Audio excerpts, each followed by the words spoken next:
All right, so we're missing a leg of the Bodybuilding Cheat Meals cast, but we just can't stay off the air tonight, guys. We got some good news. Good news. Go ahead, Casey. Yeah.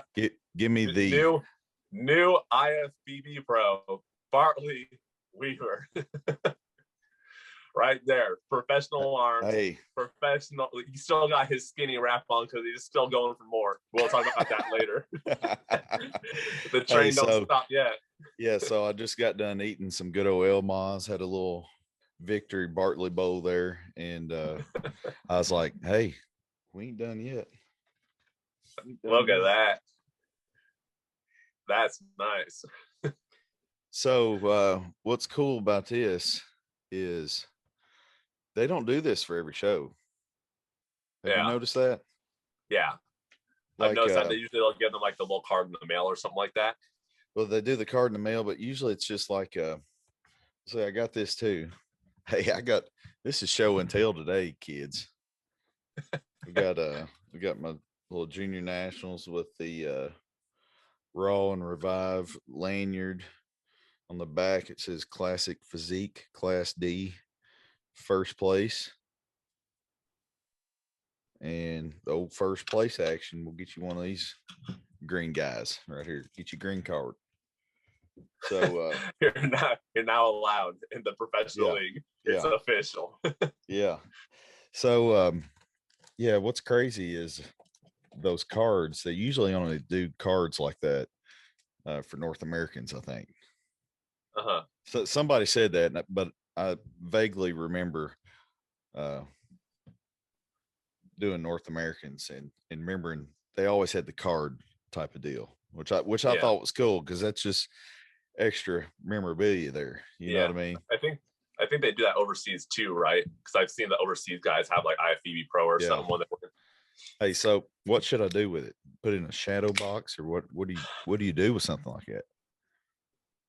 I don't know. You know what you could end up doing is when you have the mantle, you could put it in like a like a picture frame, and that will be like in the background of the mantle, Yeah.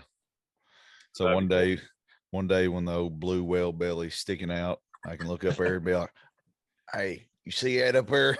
Just show all your grandkids, and you can have those Whitman photos up there on the wall next to it. I used to look like that. Living for them Whitmans, baby. I can't wait to see. I've been I'm so ready for those, dude. I've got some real good pics, but I haven't posted them yet because I don't want to post the same exact banger shot that Whitman delivers me. You know what I mean? So it's kind of like you don't want to drop all the heat right at first, but I've got some good ones that I need to send y'all a few more of them because there's some nasty ones. That's the thing though. If you wait too long, you're gonna do like more shows, and then it's gonna go too far away, and then you can't really post all of them. Exactly. Because that always happens to me because I go from like stage ready to like fat in a matter of like months. So then it's like, well, I can't post throwbacks. So I'm not one of the bodybuilders. I'm like, you got to blast them. I'm like, can't act like that's me still. I'm like, I'm living with eating all my cookies and donuts and. Hey, this is for James. I'm over here snacking on Diet Pop-Tarts, baby. Hey. The Diet Pop-Tarts. Hey, there's a method to the madness. One of the we'll cover that in a minute because I'm kind of going to be interviewing Bartley tonight because he turned pro. I know we've covered a lot of this in the past through just sporadic episodes, but this kind of like your pro episode, have it all in one place. Okay. So I guess I'll start asking questions, get right into it. So you're going to interview me before, Dave Palumbo, RX Muscle. Yeah, obviously. I have to. and then people want to know about you, for their interviews, they can listen to this. You like send them a link. It's like, so they're prepared, Yeah. A little rundown. Yeah. So pretty much off the get-go, how long have you been lifting for, and how long have you been competing for? Because a lot of people think that they could just jump into this league and turn pro, and you're one that lived around for a while. It's from the bodybuilding boards back in the day, magazines and all that. So you've been through it all. So give people a rundown of all that. That's a good question. We figured it up yesterday. I started when I was 12. Started working out when I was 12. My dad got me started. he used to take me to the high school little dungeon gym there, and do some upper body action, get a little biceps in, yeah. Oh shoot, I was wearing that easy curl bar out from day one, son. So I was on that, and did a little military press action, some tricep, little kickbacks with dumbbells, and no legs until I was 14. I didn't do legs until I was 14. I think I did lunges and stuff. Maybe some dumbbell lunges was about it. Which, which, going off topic a little bit, I think my hammies might have won it for me yesterday. What do you think? I think just overall conditioning, honestly. Yeah.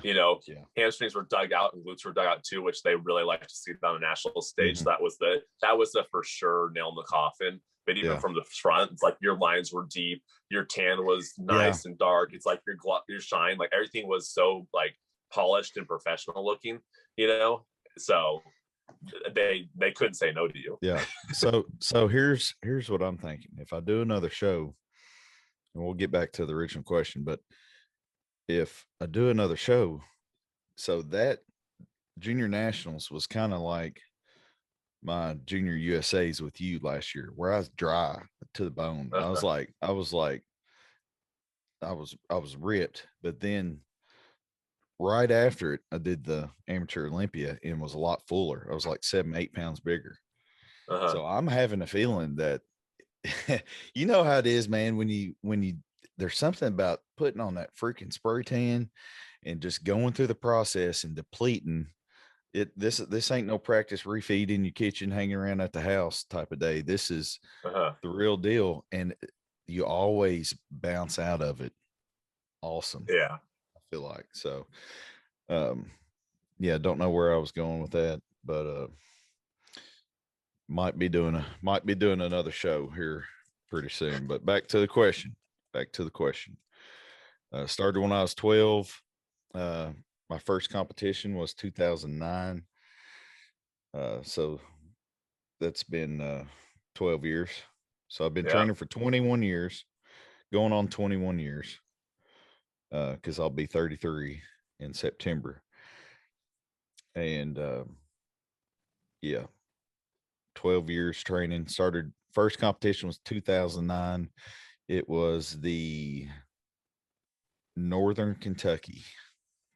I think I got like 5th or 6th place in heavyweight bodybuilding. Yeah, because that's all they had back then, right? Yeah, just bodybuilding, no classic, no men's physique, nothing. Nope. You want to compete, you gotta be big. Yep. And big or brave. Yeah. I think I weighed about 207, 215 in between there somewhere. Conditioning, I only did cardio like once a day because I was afraid I was going to lose my muscle. I knew nothing. It's just trial and error, reading the magazines, the forums, like you said. And I had a guy at the gym, one of the trainers that works at the gym that used to compete. And basically, he was the only one in the whole town that's ever competed. So if you wanted to compete, you go talk to Brett, see what he thinks. He used to compete back in the day. Yeah. And it's been 10, 15 years since he competed. So, times have changed and a lot of stuff. And he's like, hey man, just get in there and try it out. Yeah. You gonna tell me what to do? I was like, it sounds like you're doing pretty good. So it was basically just diving in, and so I did that, and I think I just did one in 2009 and then did 2 in 2010 or something like that. I hit 3 before 2010 end, and after that I was like, all right, I need to take some time off because I'm going against mid-30 guys you know, for the most part. I was 20. My first competition, I was 20. So I'm like, yeah, I probably need to take some time off and get bigger. I was like, I'm not here just to compete. You know, I thought I liked it just because it was, you know, it was something to strive for, but training is what I loved. So getting in the gym, getting after it. Yeah. And so I took like 4 or 5 years off of competing and just freaking wore it out and just had fun, you know, playing little college ball and you know, just getting bigger, just living bodybuilding lifestyle, just not competing because I wasn't big enough and I like to win. You know what I mean? So I was like, it don't make no sense, you know. When was the first national show you did? First national show was 2016. Graduated State Police Academy in 2015. And I graduated the academy. I started in 15, graduated in 16, February of 16. And then I ended up competing at USA's. So that would have been like July. Yeah. So I had like 5 months after police academy to get ready for a show. And was that one bodybuilding as well? That was classic, first year classic. Yeah, that was the first year classic. That's when I started competing. Yeah, so that's when I caught the fire. You know, I was like, man, I'm never going to be as big as these guys. I know we're close, you know, because we're taller. We're kind of backs against the wall because you're going against people that weigh as much as you, but they're 7 inches shorter than you. You know what I mean? So it's just that illusion. You know, walking up and down the street, you see one of us. I mean, we're going to look a lot more intimidating just because the stature and the musculature. You know what I mean? Versus just a small little bowling ball dude. You know, but that small bowling ball will make you look freaking stringy in a heartbeat. Yeah, you know, make it look bad on stage. Yeah. So that's been what 5 years been going at nationally, and I know for and I've competed every year. Yeah, since and I met you at the 2019 honorable class, I believe. Backstage, you know, sharing peanut butter cups and almond butter cups. Yep, yep, that's it, baby. And from that time, the amount of progress you have made has been ridiculous. Like you completely. And the crazy thing is your workouts probably since that time you've had like no days off because you like to eat. So your style is completely like opposite of what any bodybuilder would do, but it works tremendously for you. It's like the development you've gotten has been insane. Your legs have grown tremendously since then because you had kind of skinnier legs at that show. Mm-hmm. Everything was a little skinnier, to be honest. I weighed 217 then. Yeah, I was 217. Yeah, and now you're depleting from what 250 to make weight. Mm-hmm. I have to start drying out from 250 this year, 251, which is insane. So that's like a couple of years progress. And during this time, people will understand that you've had a full-time job working for Trooper. You know, you've been the mascot for Tennessee Titans. You've went to Titan games, the Rock's Titan game, compete in that. You've traveled the world, all sorts of stuff you're doing, and the progress you've made in that time frame has been insane. Like I've just watched your page and be like, how is this even like? Because normal bodybuilders, it's like, well, we're outside that regimented schedule, things fall apart. But for you, you thrive in it. I feel like if you're not busy, you're not as driven. I feel like, and it's like you're a wild man. It's like it's Brad, me and James are watching you. Like, how does your body handle it? You know, because if I did as much cardio as you with intensity, it doesn't matter how much food I'd be eating, my body would be done. You know, it's like it would be shot, and you're just like more cardio. 3rd gym session day. Let's go. I was like, hey, fired but it's up, like man. that progress. Boom. You know, it's like your body just handles it really well, and you get better and better every year by a mile. And now we're just waiting to see what you do because we know you're gonna keep getting better, and that's the exciting part. Because now you have 10 extra pounds. Oh man, that's a big relief right there. Because man, I will tell you an embarrassing story real quick of how zombied out I was. You know, because I can play it pretty cool. You know, I can suffer with the best of them, but that freaking weigh-in day, I am dangerous. Like, dude, it's like embarrassing, like no brain type of deal. You I was know? around you at USA's last year, and you're just like, oh man. Yeah, he was. Like, I was go upstairs and drink water. Yeah, I was gaunt. I was pretty gaunt right there. But yeah, so same exact thing. And which you saw me right after all them freaking showers, so I know I was smoked after that. You were done. You were done. And so I didn't have to do that this time, but I was in better conditioning. So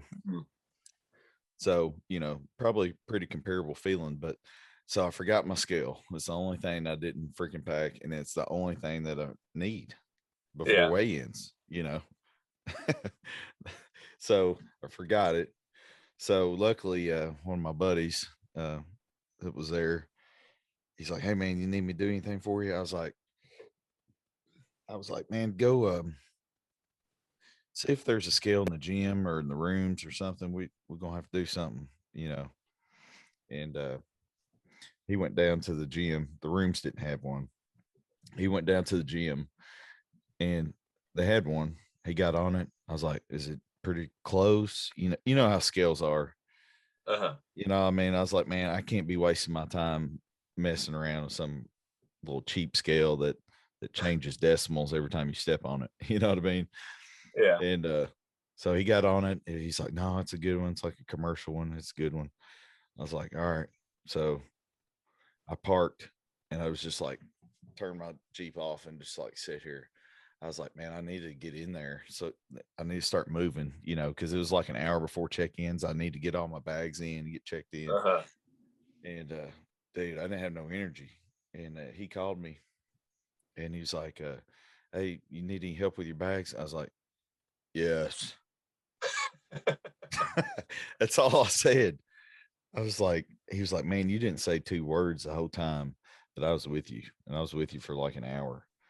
And so I walked in the gym, or I was walking towards the gym. You know, you got your little key card, you hit the key fob, pull the door open. Okay. So that's all I heard people talking about was, "Oh, you got to have your key for the elevator and you got to have the key for the gym." All this. I was like, "All right." So I had my key out. I was walking up to the gym. And I was like, and hitting the little key fob sensor. The door's wide open. I'm standing right next to the door frame with no door. It's wide open. I didn't even have to freaking do nothing. Just walk in. That's how waiting for that click. I was, dude. Yeah.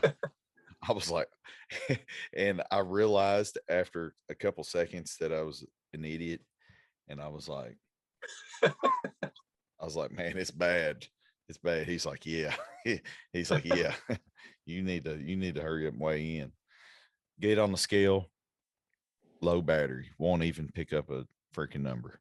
Oh goodness. So I told him, I was like, "Man, I gotta have a freaking scale, man. I gotta have one." So it's either go over there and test yourself on their main scale, which isn't looked, you know, I wouldn't think it would look positively upon, you know what I mean? I'm like, I don't really want to do that. That's last case scenario, I guess, but I would rather be ready, get on it, get off, eat.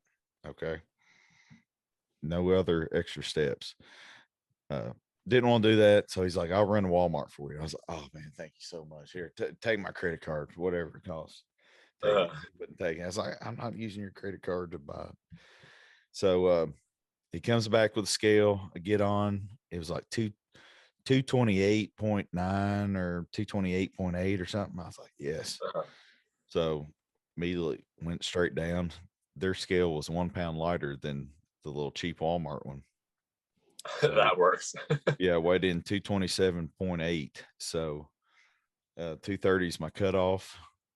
So now I got the pro action. It'll be 240. Yeah. So I'll be feeling good. So I woke up this morning 243. So imagine all the stuff I ate yesterday. Yeah. Yeah, everything is filled out. Yeah, because your legs look like double the size. And actually, I was looking in the pictures, they were freaking nailed to the bone. They were nails, but they need to be a little bit fuller. They looked a little, almost a little stringy to me. Well, that's what I noticed about some of your posing, because you're so into it that you ended up posing with your knees too straight forward and like some of your front double biceps, so it hid your adductors. You know, so because you're just hyped, I can see in the expression, you're like, let's get you back and doing all your, you know, going wild up there. And like some poses you would keep the right angle and then the legs look thicker. So that's why your legs look thinner in some photos, because you would straighten the knees out. Okay. So yeah. So I'm gonna have to drop a heater. So what was the question? I gotta get another Pop-Tart here. But the next question I have is, so that mindset, did that come from your dad getting you in the gym really? Is it just like how you grew up, just work hard, and don't stop working? You know, it's like, what got you the mindset to push through to hit your goals, even though it took, 12 years? Honestly, I've always been competitive in sports, played sports my whole life, and I don't care what I was doing, who I was doing it against. I was always wanting to win. And if I wasn't the best, and then that's something that interested me, I want to be better at it, So whether we were playing hide and go seek or playing 21 against, playing a little pickup basketball game against the neighbors or whoever down the block, hey, I want to be the best one out here. Number one, I want to be able to do the coolest dunk on a lowered rim. You know what I mean? And I guess it kind of just stemmed from that. And but reflecting on the progress made over the years, I think it's that one thing is, there's a couple things that's been consistent, but a lot of, one of the constant variables is going to be the food. Like I went, let's see. So I've been bodybuilding competitively since 09. So 12 years.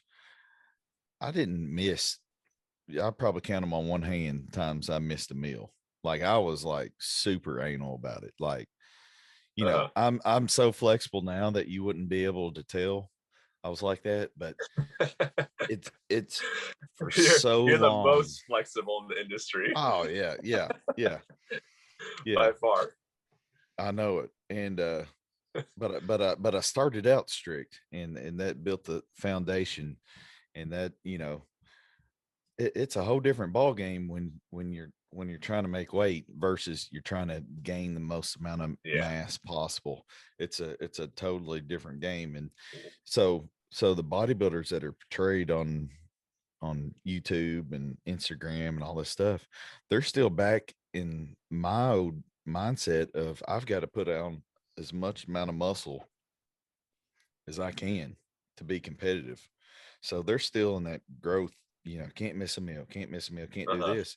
Where I've got the flexibility now because, hey, I've got to lose weight. I've got to create a deficit somehow, and my deficit is going to have to be a little bit more strict, versus somebody else that's got a little weight cap room, Yeah. So that's the whole thing too. It's like I've had the same thing back in the day. It's like eating 8 meals, waking up in the middle of the night, which I shouldn't have sacrificed sleep, but that's what I was taught, The same thing is like now that we are at our weight cap, like you struggle more to make weight than I do. I pretty much get the right weight and I'm fine, just need to cut water per day usually.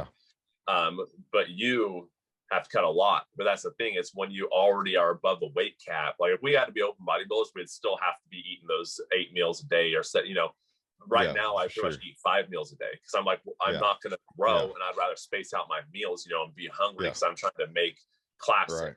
It's like I don't need, I don't even do high protein anymore. So it completely changes once you've already built that foundation, like you're talking about, which a lot of young kids need to understand. They can't just look at someone like you or like me and go, oh, I could do that style. You know, everyone's style is different based on where they're currently at. So that's a good point you brought up. But what was your diet? I know me and James know, but how was your diet style, and what was the majority of your meals this prep, and how often would you I'll just let you explain it because I can't even explain it. It's just so back and forth. Well, see, this is where I refer you to my website where I could potentially sell this book one day, because I was talking to one of the coaches came up to me yesterday. He's like, I don't know how the hell you did it. I've been watching you for years. I don't know how the hell you did it, but I don't argue with none of it because it works for you. You do this shit every year. You eat crazy stuff. You do fasting. You make these big significant water cut manipulations to make weight, and then you eat more junk food than anybody I've ever seen just to step on stage, 10 hours later, and I'm just like, well, that's pretty well said there, buddy. So, yeah. So this prep, I started about 10 weeks out, and I've got a sweet spot. It's around 1,800 calories, and it was probably more like 2,000 this year, just because I was eating more protein, and I was eating more protein because I was so freaking hungry, and I was eating very low carbs and very low fat. So I was just hungry 24/7, like I am anyway. And by the way, Flex Lewis, I was telling him about my appetite, and his is horrible, he said. And he's like, bro, he said, if you just let me have that. I was like, dude, if you had my appetite, you would be 28-time Mr. Olympia, and you'd be 400-pound bowling ball shredded. Pretty much. You know what I mean? Because I love to eat, man. But that's how it is. You always hear the greats don't have the biggest appetite, man. It's just, God gives you some blessings here. You know what I mean? And you got to work for certain things harder, a little over here. It's always like this. It's always like this. I feel like those guys though don't have a big appetite because their body's so good at absorbing everything they eat, so they're full all the time.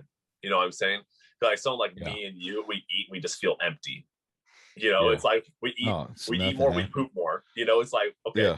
It's like, there it goes. That's why we keep, like, I'm not as crazy as you. I have my 10K, 11K day a week, and my body just absorbs it. And then I'm at a new low weight the next week. But it's like you're hitting new low weight almost daily, but then you'll have like these huge ups. It's like your weight and your fluctuations. Yeah. Let me explain that. So yes, I started off by saying I've got a point for me to lose fat on schedule for an 8 to 10 week prep.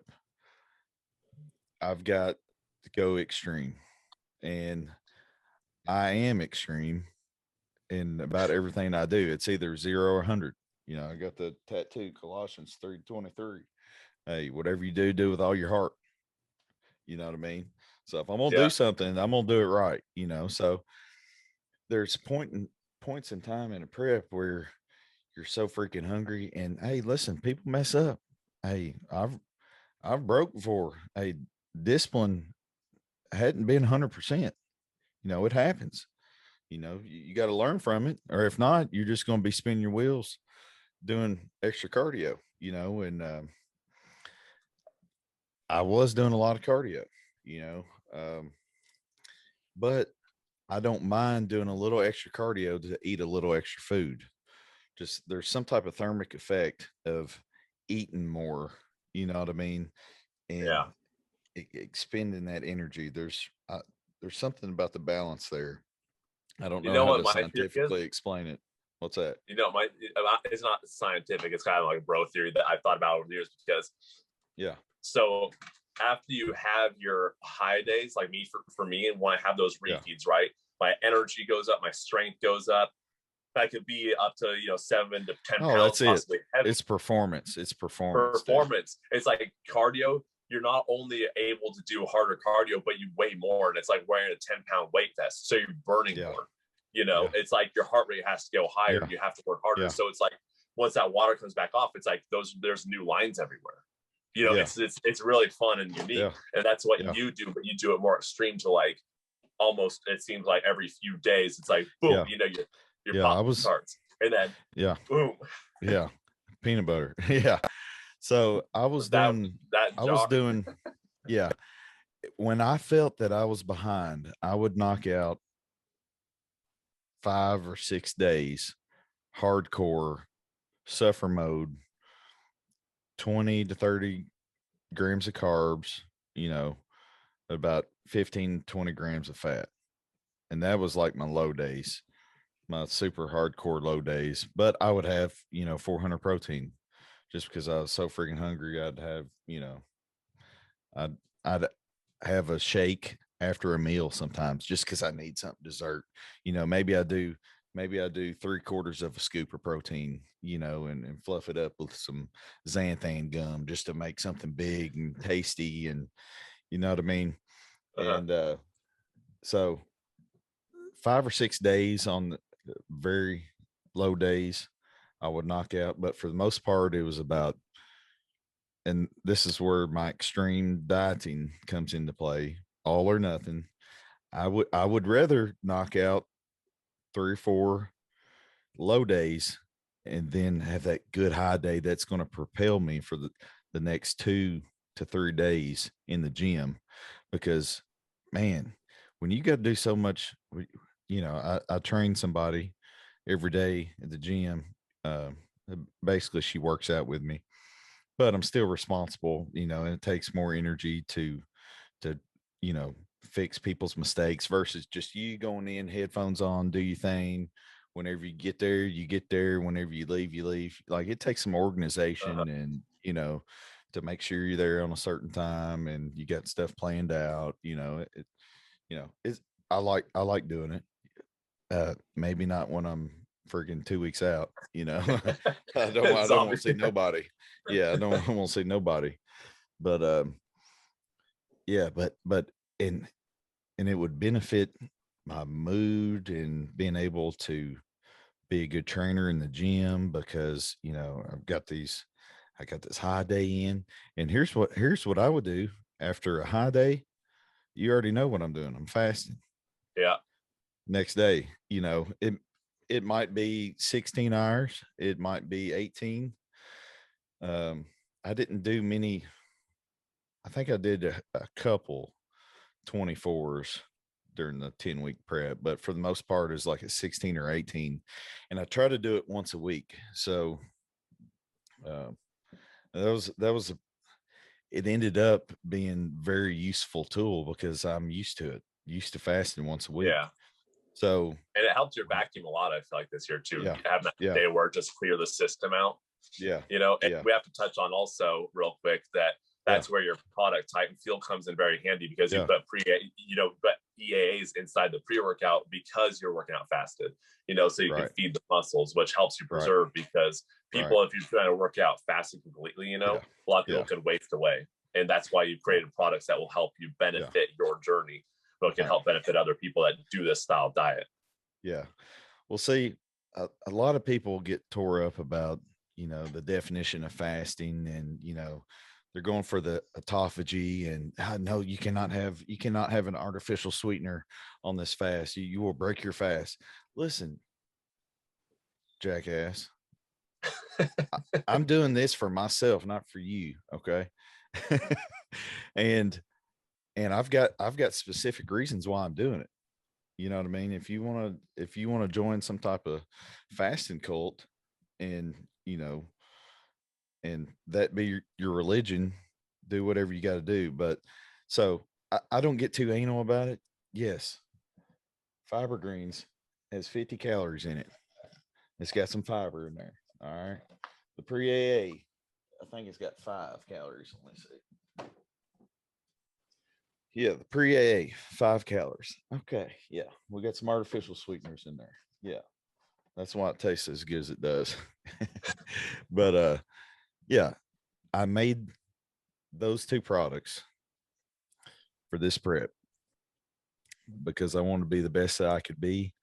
I know with my lifestyle, I need something with EAAs that's going to preserve the muscle.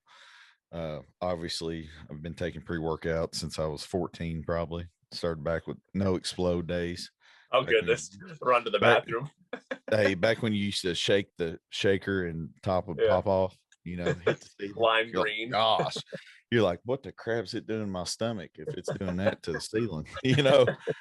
And so I was like, I'm gonna make something that I like, and I feel comfortable taking the rest of my life because I think it's safe and healthy, and it benefits my lifestyle. And I've always been big on EAs. I used to take them mainly if I was doing some type of fasted cardio, or I would hit it halfway through my workout. I felt like I'd get a little boost, get a little hydration, a little energy, get a little, you felt like there was something assisting you there. Yeah. And so I decided to put it together in one. For the pre-AA, for the fiber greens, I've always been big past 5 years. I've been taking fiber product. I used to be on the Fiber Lies by Species. It was my favorite until this one. So I kind of modeled it after that and added a bunch of stuff to it. But I knew it was going to be important. Okay, so if I'm doing a fast, and it's gonna poop's gonna naturally come out of you. You're gonna do the deed eventually. But if I can assist it in some capacity where my body's not like stressing especially out. in prep, dude.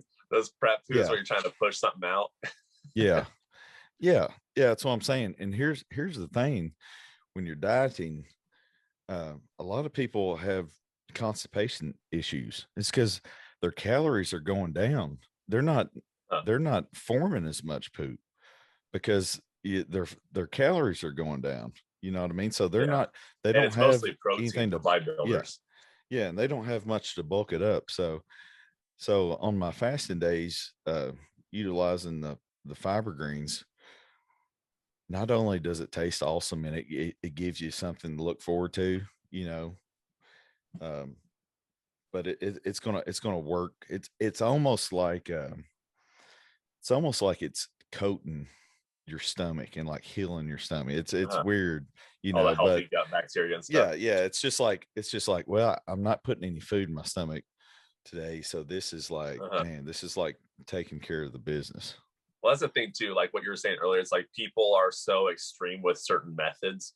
It's like they all ignore the fact that you're bodybuilding, you're trying to preserve muscle and give your digestion a break. It's not about autophagy and hitting this, natural GH production where your body's breaking itself down to heal and complete it from cancers and all that. It's like that's the method with most people now is they're so extreme, and we've kind of learned over the years to just like take it at face value and just do what works best for us and not overcomplicate things. Just have fun and just do what works best. Yeah, you can always take something and modify it and make it your own. You don't have to be textbook and do this single exact thing. And just because they said you can only drink coffee, like you can drink coffee, but you can't drink diet drinks. I'm like, like whatever, man. You know what I mean? That's what makes me happy. It's no calories, so I'm gonna do it. But what was your question there? No, I was just saying, I was just adding on to what you were talking about with the whole, people getting mad at you for different things. It's like they just don't understand that we're coming from different angles too. Like if we're trying to be older, healthier people, live a longer life, and we're doing longevity purposes. Yeah, but we're trying to retain muscle.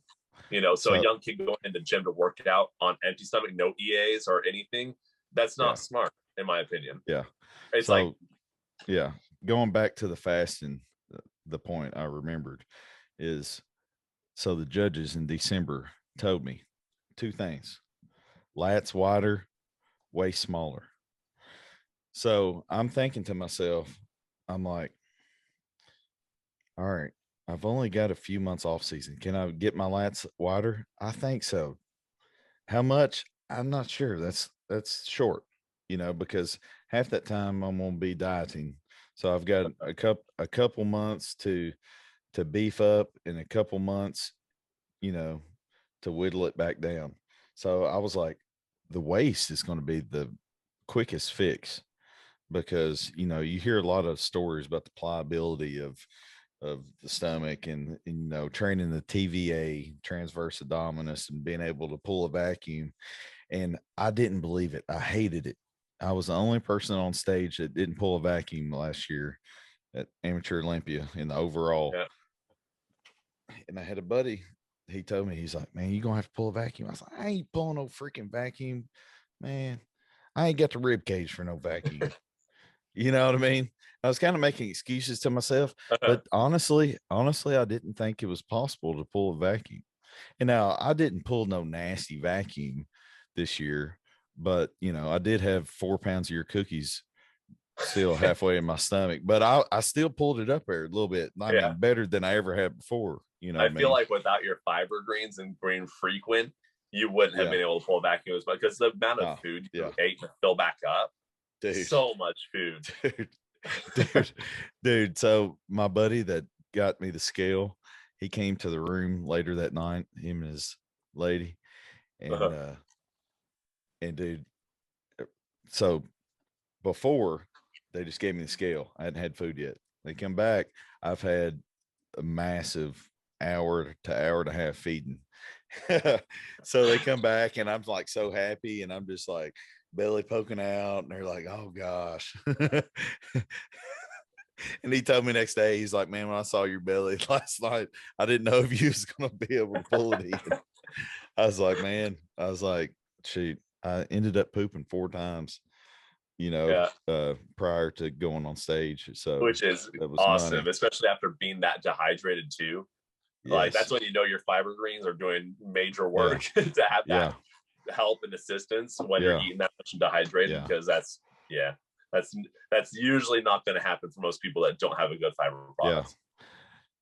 And I started 1 scoop 2 times a day, starting probably about 10 days out. And because usually I do about 1 to 1 1/4 scoop is pretty good. But when those calories got low, I was like, all right, we need to boost it up. Let's hit 2.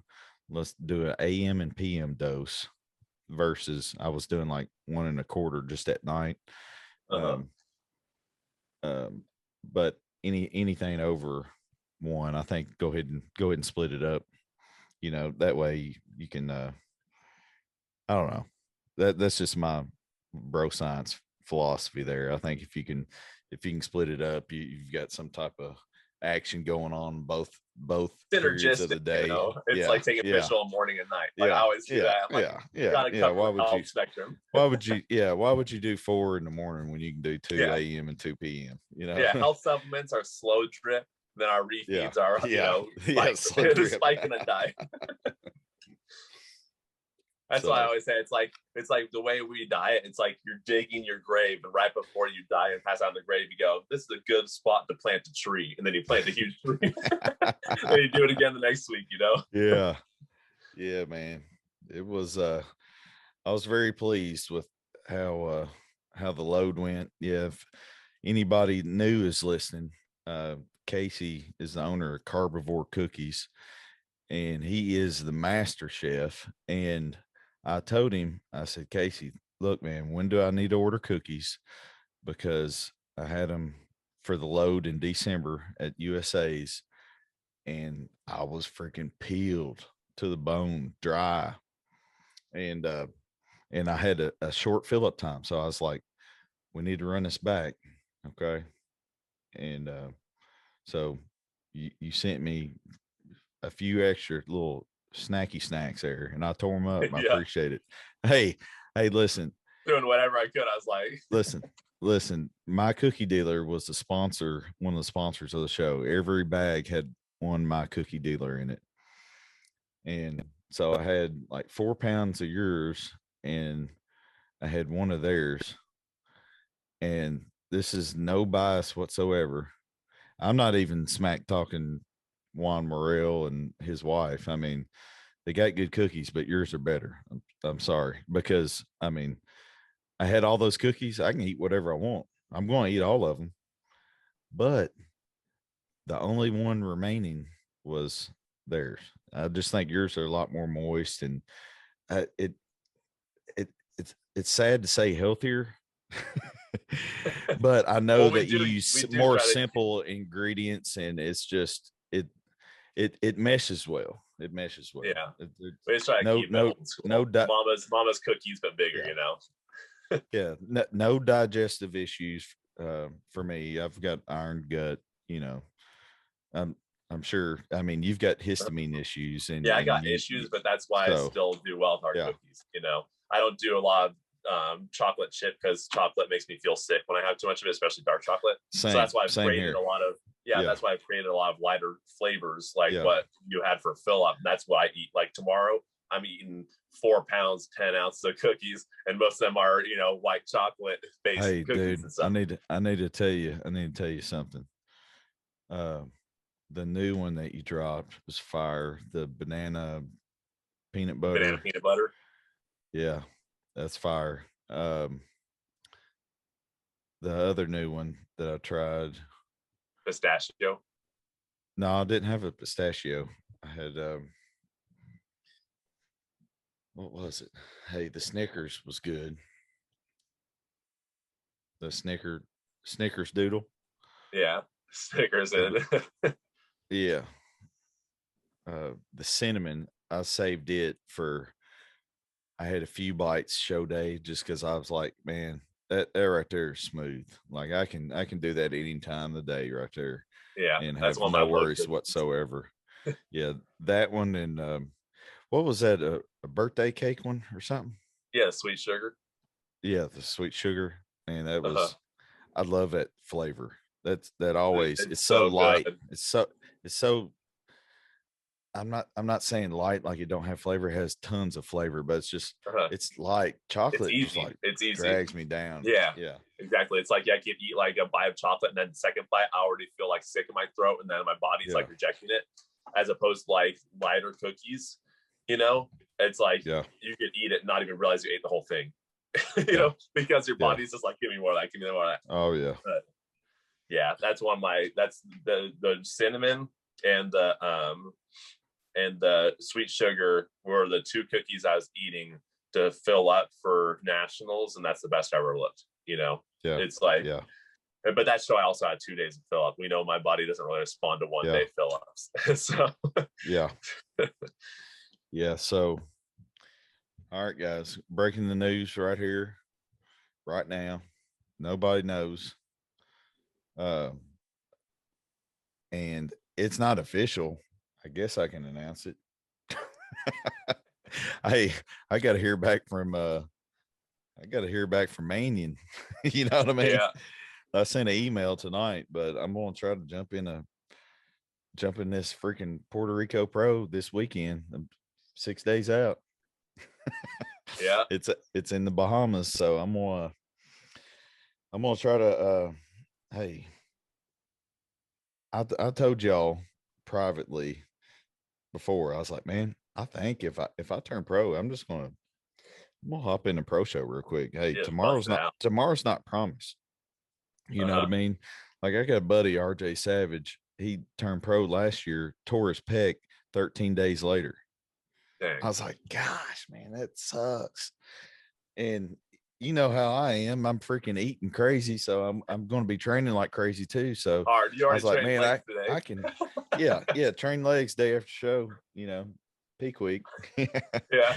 And so I was just like, man, and it kind of fits my personality too. What you were saying before, I've always got to be doing something, going somewhere, doing something, having fun. I was like, man, I think it's just my positive outlook on life and making the best out of every situation and taking any opportunity and just running with it. I'm like, listen, if I go do this show and I get my butt whooped, in the Bahamas, the worst case scenario, I'm just like hanging out on the beach with the pigs that are swimming, just like cutting up, having a good time. Yeah. That's why I always love little destination places like that, because I go with my wife, and no matter if I win or lose, I'm happy because I'm going to be able to have like some freedom with her. Yeah, it's vacation. Yeah, that's the best way to do a show, if you can make a vacation out of it. Now, most of the time, I can't make a vacation out of a show because I like to knock out 2 or 3 in a row. You know what I mean? If it's the last one, yeah, we're gonna have vacation, or we'll go on a vacation somewhere cool after and freaking have a blast. Like, thanks for putting up with me. Let's go on vacation. But this year, hey, we're single, so I'm gonna be out there with the pigs, boy, rolling around. Yeah. So I was gonna ask this question, but I wasn't gonna ask it before you announced that. So with you having the extra 10 pounds, what is your game plan? Because you're not going to have to deplete as much, which means you probably won't have to load it as hard. But will you still load as hard? Because I know your body can handle. So where is your mind at that? See, I was thinking about that tonight. I'm like, if it's not broke, don't fix it. You know what I mean? But I think going into the second show, it's a different scenario, because for one, the depletion factor. There's not the severe depletion factor. I can bust it low here for the next couple of days, but man, I think it's almost, you get that surge of just filling out and like the growth after hitting like 2 or 3, because I just hit 2 or 3 hardcore days of calories in a row. You know what I mean? So I'm kind of riding that wave out, but by the time it's starting to come down, it's time to weigh in again. So I think I'll load probably 3/4 of what I did for the show yesterday. Yeah. But it will still be junk load, and I still need to figure out if we can get cookies mailed to Bahamas.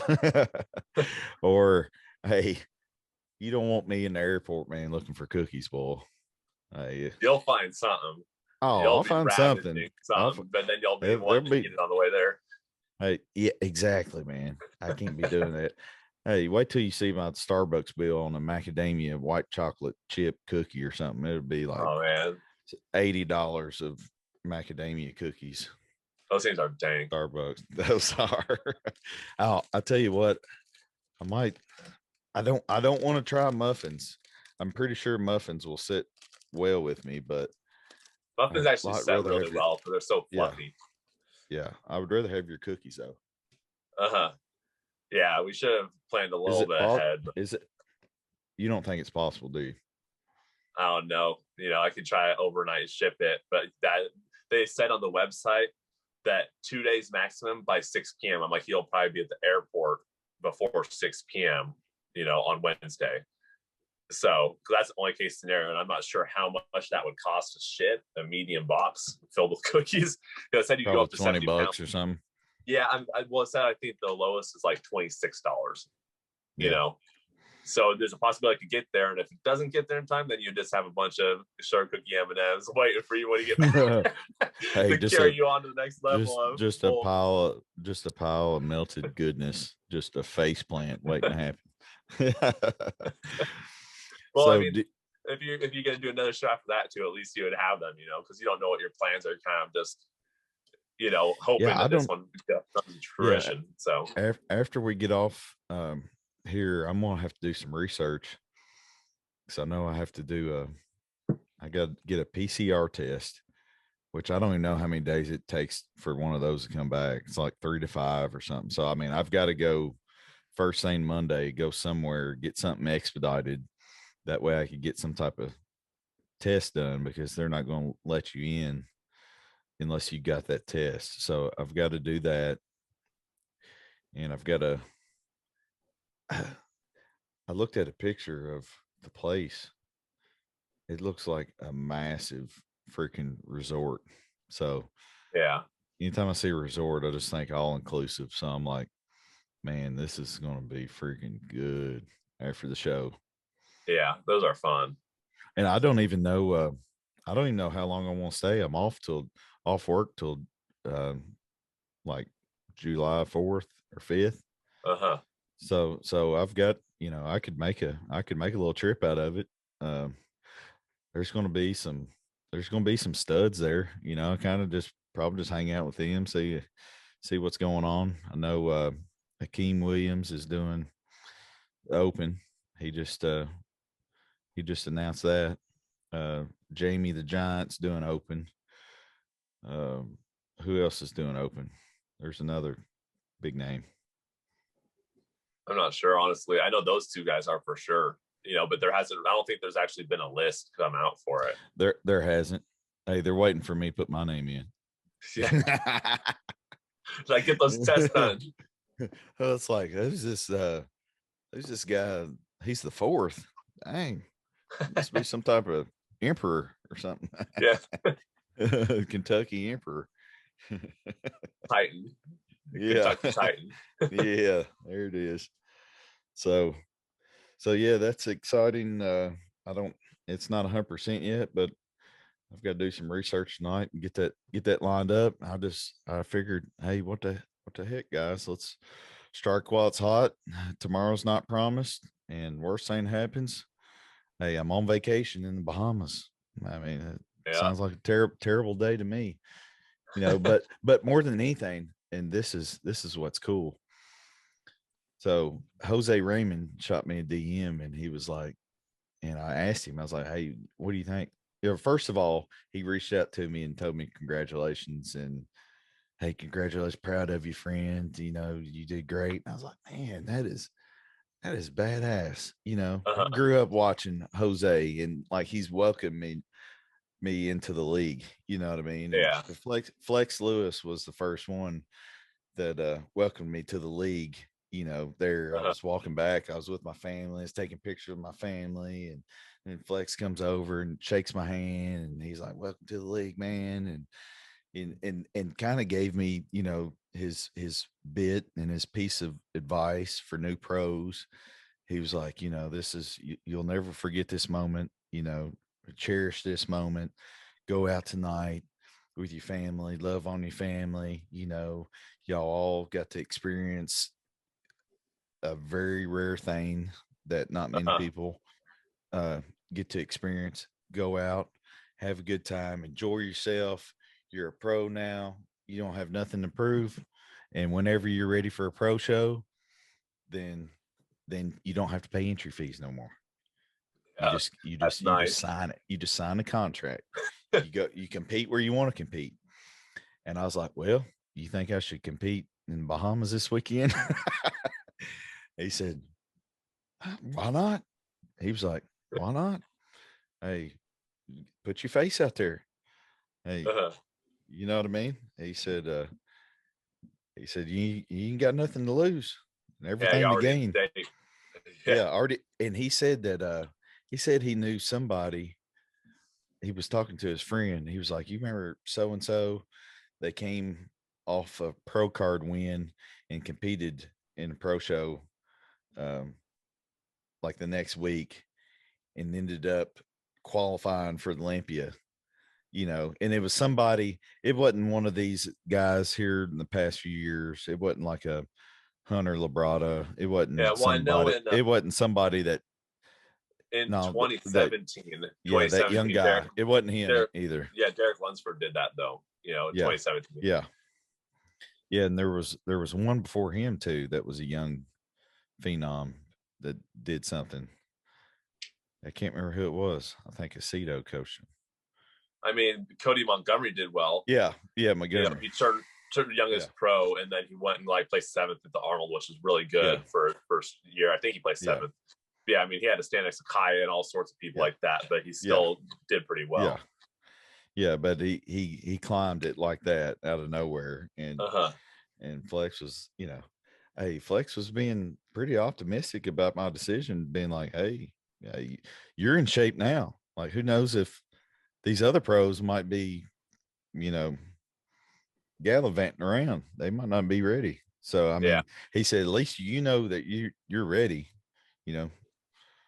So I was like, that is a good point, because that's the most stressful part about the first show is, am I ready yet? You know what I mean?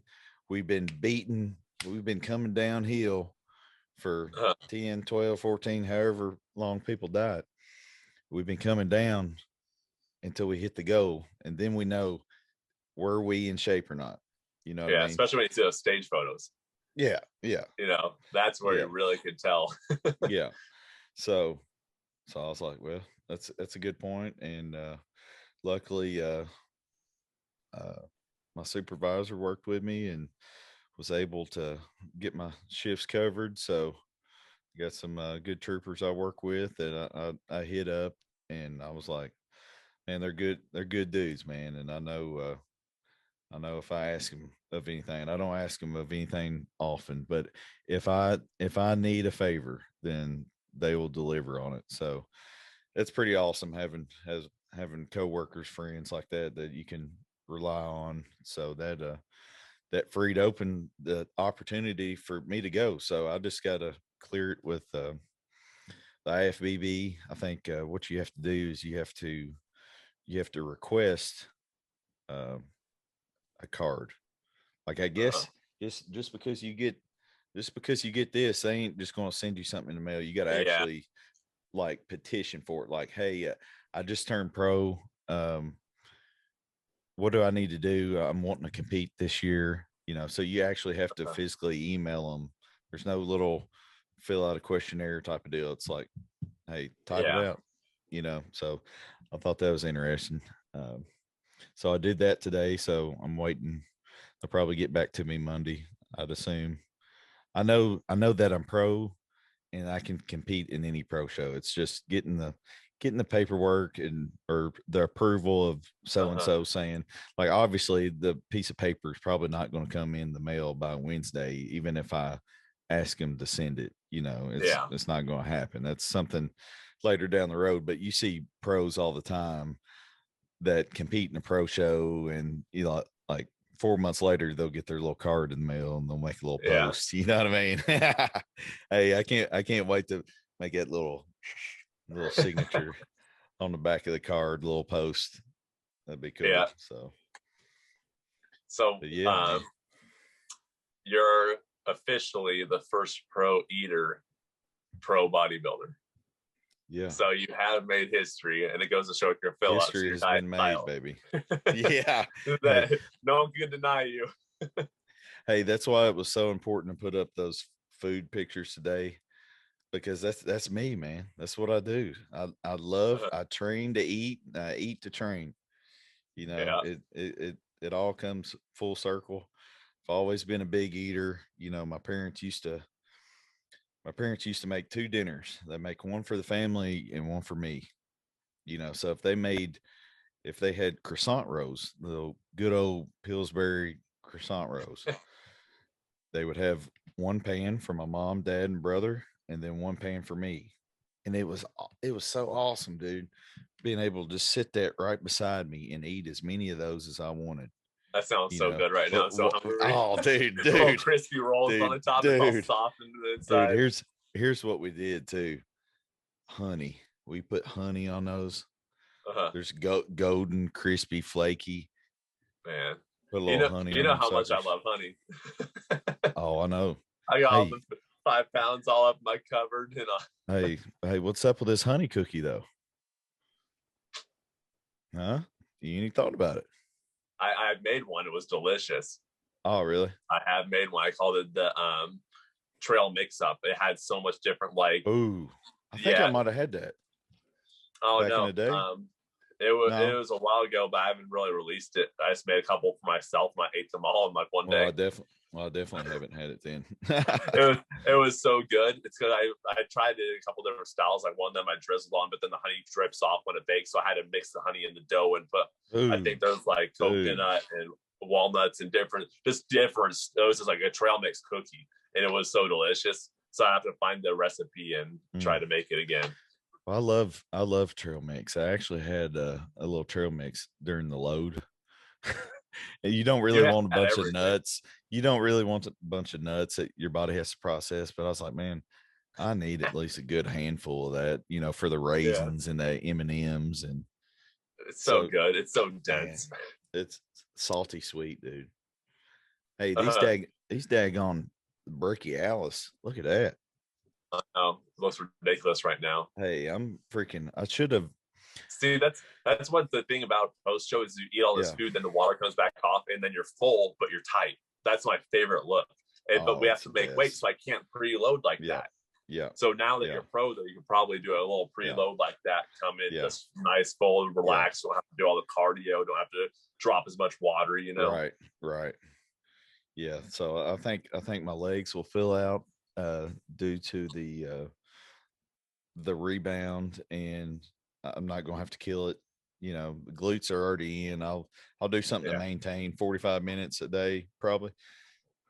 I did 2 hours today, but that was an hour and 15-minute walk around the city and 45 on a treadmill. And that was following all that junk last night, dude. And I had, you know, I had more stuff than what I posted. You know, I had a plate of meatballs and we spaghetti. Both do the same thing. It's Hey, you're me. So entertained, you forget to post it. You're like, yeah.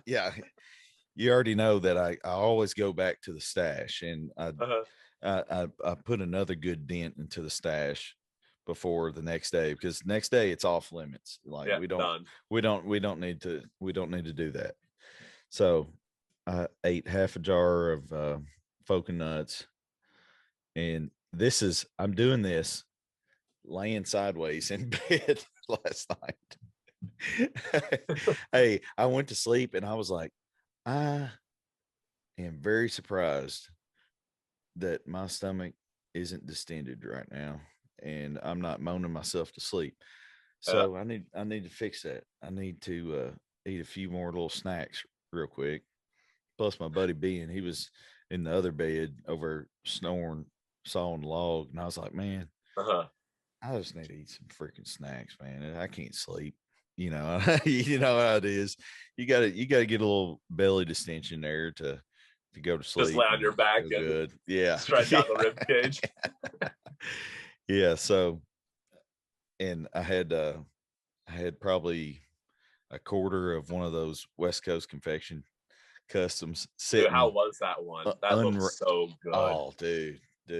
You have me and Amanda were talking about that, because I've been, ever since you posted that and I saw them post that they made it for you, I've been thinking about that thing. I'm like, I haven't had them in so long, and then she brought it up today about them. I was like, I think I'm gonna post that video tonight. I made just like a 2-minute little video, just unboxing, just taking one bite out of it.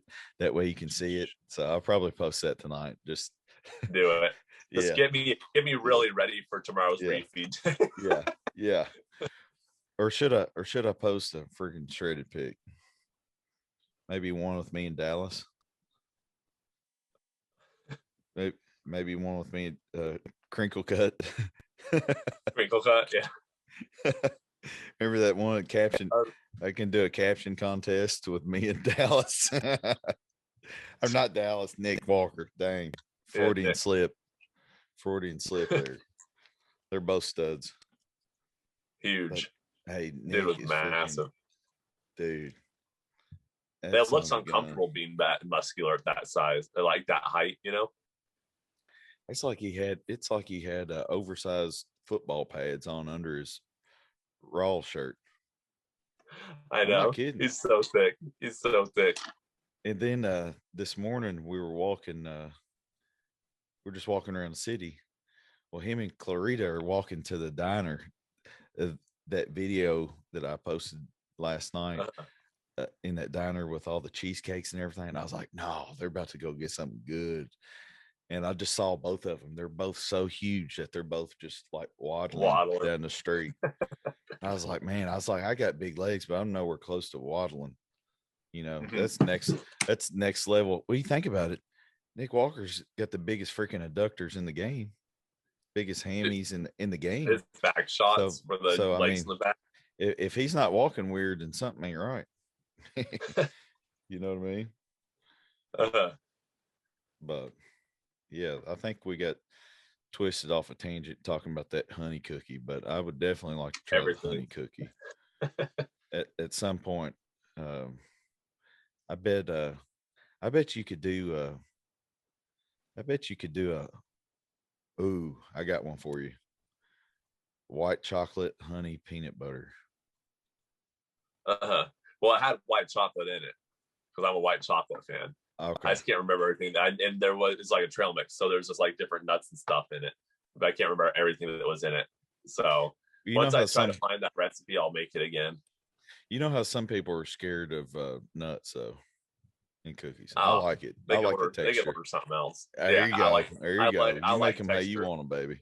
Yeah, it's like I make cookies I like, and people end up liking them too. Like because we have so many random flavors. It's like when the lemon came out, people were kind of a little bit hesitant on that, and then it became one of our best sellers. And then it's like same with the pistachio walnut. It's like it sounds weird, but it's freaking delicious. Everyone, someone tries it, they're like, yeah, good. You know, so it's like these random flavors you don't really see in cookies. Yeah, that lemon was good. It was refreshing. Yeah, exactly. It's like that. I always love that on a cheat day because sometimes you get so full. You're like, I want something refreshing. Just eat a lemon cookie. Yeah. I don't want to keep eating like heavy sweet chocolatey cookies. You know what I mean? No, I need a little pick me up in the middle there. You need to eat the sugar without feeling like you eat the sugar. Right. Yeah.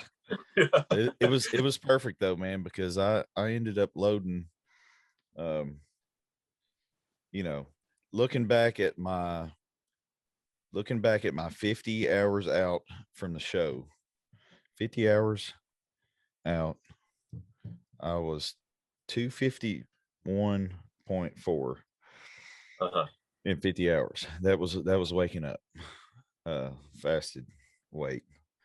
Now the night before was an extreme, damn near all you can eat fest. It started out just protein, because this is what I told myself, and this is my crazy ideologies here coming to play. But I'm like, for me to shrink my gut and for me to empty my gut, I don't need to pound it with protein, especially the amount of protein that I'm doing every day. I don't need to do that because it's going to take a day or two for that to empty out. So I already know I do high protein. Okay. So I'm like, all right. So I need to take about 2-3 days off protein. So if I want my stomach to be empty and do my load just how I did last year. So what I did, I wish I had a counter. I wish I had a list on my phone, because I started finding real good foods, stuffed chicken breast in my freezer that I didn't know I had. And they are 30 grams of fat per chicken breast. They're like 40 protein, 30 fat. I mean, some of them stuffed with like broccoli and white cheese. And what's the chicken breast that has the ham and the it's called something. I'm not sure what it's called, but I know you're talking about. They cut it in half and they fill it with all that stuff and they wrap it. Yeah. I got the ham and I'm not good with cheese names. Is it like provolone? It's like the softer cheese. Yeah.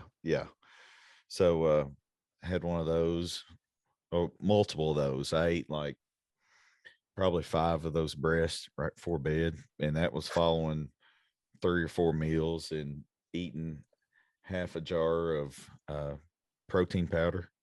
You know, I'd make dude, I love it, man. I love it. So I was just like, I'm going hard on protein tonight. Don't care, because I'm not going to eat it for 3 days. I know I'm going to be bloated. I know that my stomach is probably not going to feel the best, but I need to fast starting tomorrow anyway if I want to clean my gut out and make weight. So it was just an extreme protocol, you know. Yeah. And it's something that I've just know my body and know what I can do with it, you know. So that's what I did. And then I woke up to pee in the middle of the night and remembered I had them 2 fucking nuts. I was like, hey, we might as well start this fat loading now too. If I ain't eating tomorrow, I might as well get some fats in to set on this protein all night, you know? So I ate a jar and a half of that, saved the half for the next morning pre-workout, and then didn't eat until before bed.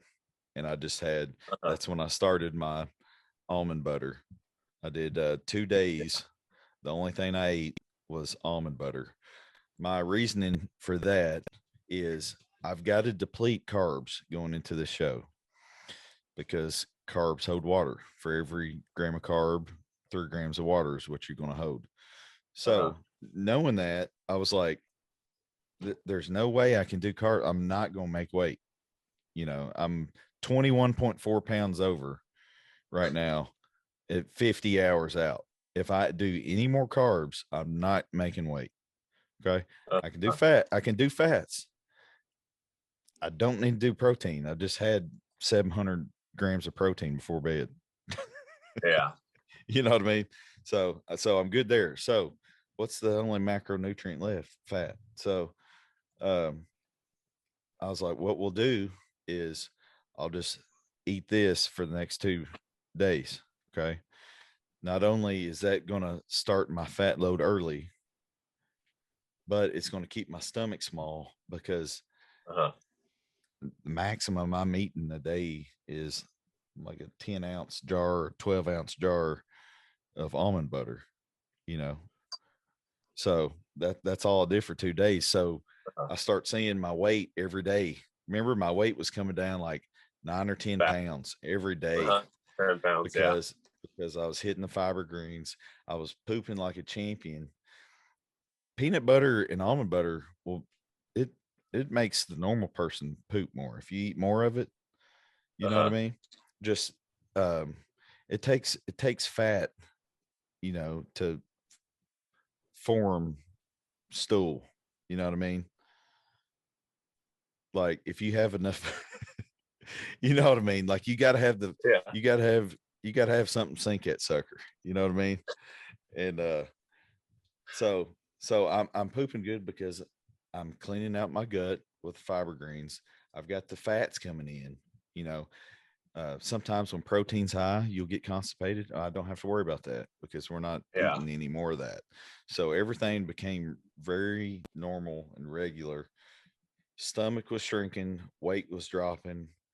Man, I was super pleased with the process. I was pulling good vacuums because those high protein days, I was losing the touch on my vacuum and I was getting a little nervous, because I was slamming all these pickles, just to stay full, because I'm so freaking hungry on those low days before I started the fasting stuff. And I was, every time I opened those bread and butter pickles, the no sugar ones that I posted about, and I'll eat the whole jar, man. They're fire. No calories, So, so I had to cut that out. So, and that's me circling back to something I've said before. I'm all or nothing. So I'd rather not have any pickles. Let's not do protein. Let's do what we know works. And I don't even recommend anybody do this. It's just what works for me. And I know, and it works great. No, and here's the thing. Here's the thing. I've coached, prepped many clients for shows. I've never done this to them. If they're severely depleted, yeah, I'll give them junk food, but I don't do this fasting protocol and almond butter for 2 days and fasting. I don't do all that. Because, that's the thing too. It's like you learn clients, during their prep, and it's like we know our bodies respond to this. That's why I try, like you've probably done this yourself. You use yourself as a guinea pig, as you get an idea. I'm gonna try this at this show. I'm gonna try this at this show, and sometimes you'll look horrible. Sometimes you look great, but that's the thing with clients. Like throughout the prep, you learn their body, and a lot of people can't handle what our bodies do. So why would you give them something like that? You just wouldn't, Right. But you looked great with it, and the fats, I feel like, kept that a little bit of fullness in your muscle too, as you filled up on fats and you kept some, and the lines got deeper and deeper and deeper every day. Yeah, and here's another thing on the fats. Now you tell me what you think and how your body responds. But I'm a very good fat metabolizer because I can eat a lot of fat, and you're not going to notice many negative benefits in a short burst. Like I'm not going to get bloated. I'm not going to have the smooth look. You know, I just use I just use fats well. You know what I mean? Yeah, I use it depends on the fat. So I like MCT. Yeah. Digest super quick because medium chain. Then if I have fats from beef or something like that, like a steak, super well. Like I feel great and full. I feel strong. But if I do something like olive oil, because I like olive oil, and I was doing a lot of it this past off season, I was wondering why my digestion and I felt horrible and stuff. And apparently, olive oil, if you have a lot of it, it really downregulates your DAO enzyme, which helps break down histamine. I'm like, well, that's why I feel like crap eating this all the time. Oh, that makes sense. Yeah. So I had to cut that out. That's so crazy. it's like, ever since I cut that out, just doing the MCT oil on my chicken for, because we do the same thing. I'll eat more carbs at night so I get better sleep, and I like working on empty stomach. So in the morning, I just have a thing of chicken with some MCT oil on it, and I feel amazing. So, really? So MCT oil, I'm probably going to utilize that a lot this next fill up. Just MCT oil and rice, then eat some cookies on show day, just to help finalize and dry out. So when I eat cookies, I don't drink a lot. It's just it does some magic. So hey, I do think at least one day out, I'll only do, especially with the flight, because I don't know how long that flight is yet. I haven't looked, but you might want to look. but I fast on flights, man, when I don't trust it. But just because you start eating on flights, then you're adding variables that that aren't always consistent. So see on a flight. What I've noticed, I only eat protein, no vegetables, no nothing, just protein and salt, and keep flushing a ton of water. And then you show up and your weight hasn't changed. It usually drops a little bit because I've done that. I've talked about that, I think, last week when I ate carbs and didn't drink water, and my weight fluctuated 15 pounds and I was bloated. I was sweating on the plane. I'm like, I don't feel good. I weigh myself. I'm like, dang, I got to weigh in tomorrow. I got to drop 15 pounds. For anybody listening, this is just something that I do. You hear a lot of different things about water as far as flying and competing. If you're getting there the night before, I think you drink water on the flight. A lot of people are like, oh, I can't drink water, or I'll hold water. I'm like, hey, look, drink when you're thirsty. Just, I wouldn't be up here drinking a gallon on a freaking flight. You know what I mean? Just I think have a bottle with you and drink when you're thirsty. Listen to your body. Yeah, exactly. I drink, I think, because with my history, if I don't drink water, that's why I look better when I keep water in. Because I'll hold more water, come to find out. So I need to keep flushing histamine and stuff. So I literally would drink probably I drink 7 of these at least a day, 8 a day now with double days, and which is like 2 gallons and something, right? So on a plane, on one flight, I think I drink like 4 of these, 3 or 4 of them to Miami. So that shows you how much water I down, but that's the only way I'll keep my weight down. No carbs, no fats, no vegetables, just protein, salt, and water, so I can keep flushing. But that's what worked for me. Like you said, for you, it's different. Everyone's different. More than anything, you just gonna have to put a little trial and error, because that's real nitpicky there, because everybody's different. It's just one of those things that, hey, try it out and remember it, take note for future reference. Like I know Kevin Lebroni said he would get up and walk around the plane all flight, keep the water flushing. I'm like, so everyone does something different on planes. But so your flight's probably gonna be far, so you gotta figure that one out. I'm gonna try to get there on Wednesday night, and weigh-ins are on Thursday. So if you can't hit this show, do you already have a backup plan? Because I know you need to get approved for all this stuff, so it might not happen. Right. So it's approved through my work, but not through IFBB. But I think the only thing that would chink me up would be like if I didn't get the PCR test back in time, but I'm pretty sure I could expedite it. I know people work in the medical field, you know, if I need something that bad for a freaking, hey, listen, dog, I'm a professional athlete. You know what I mean? Take it. Yeah. You're Hey, a two-time I've always, professional athlete. yeah. See, I've always said I'm a professional athlete just because the eating, which I am, major league eating, professional There's a lot organization. more pro bodybuilders than there are pro eaters. Pro eaters a lot tougher of a sport. Right. And but that's kind of the laughing stock. Like I always wanted to be a professional athlete growing up, like NFL or NBA or something, you know, those dreams were shot down a long time ago. But I was like, man, maybe I could be a professional bodybuilder. You know what I mean? And so I always thought that was cool. So yeah, we're gonna have to, how do I get on Nick's Strength and Power? Yeah, you gotta catch on to your dieting methods or something, you know. That's only because it's so out there in your fill stuff.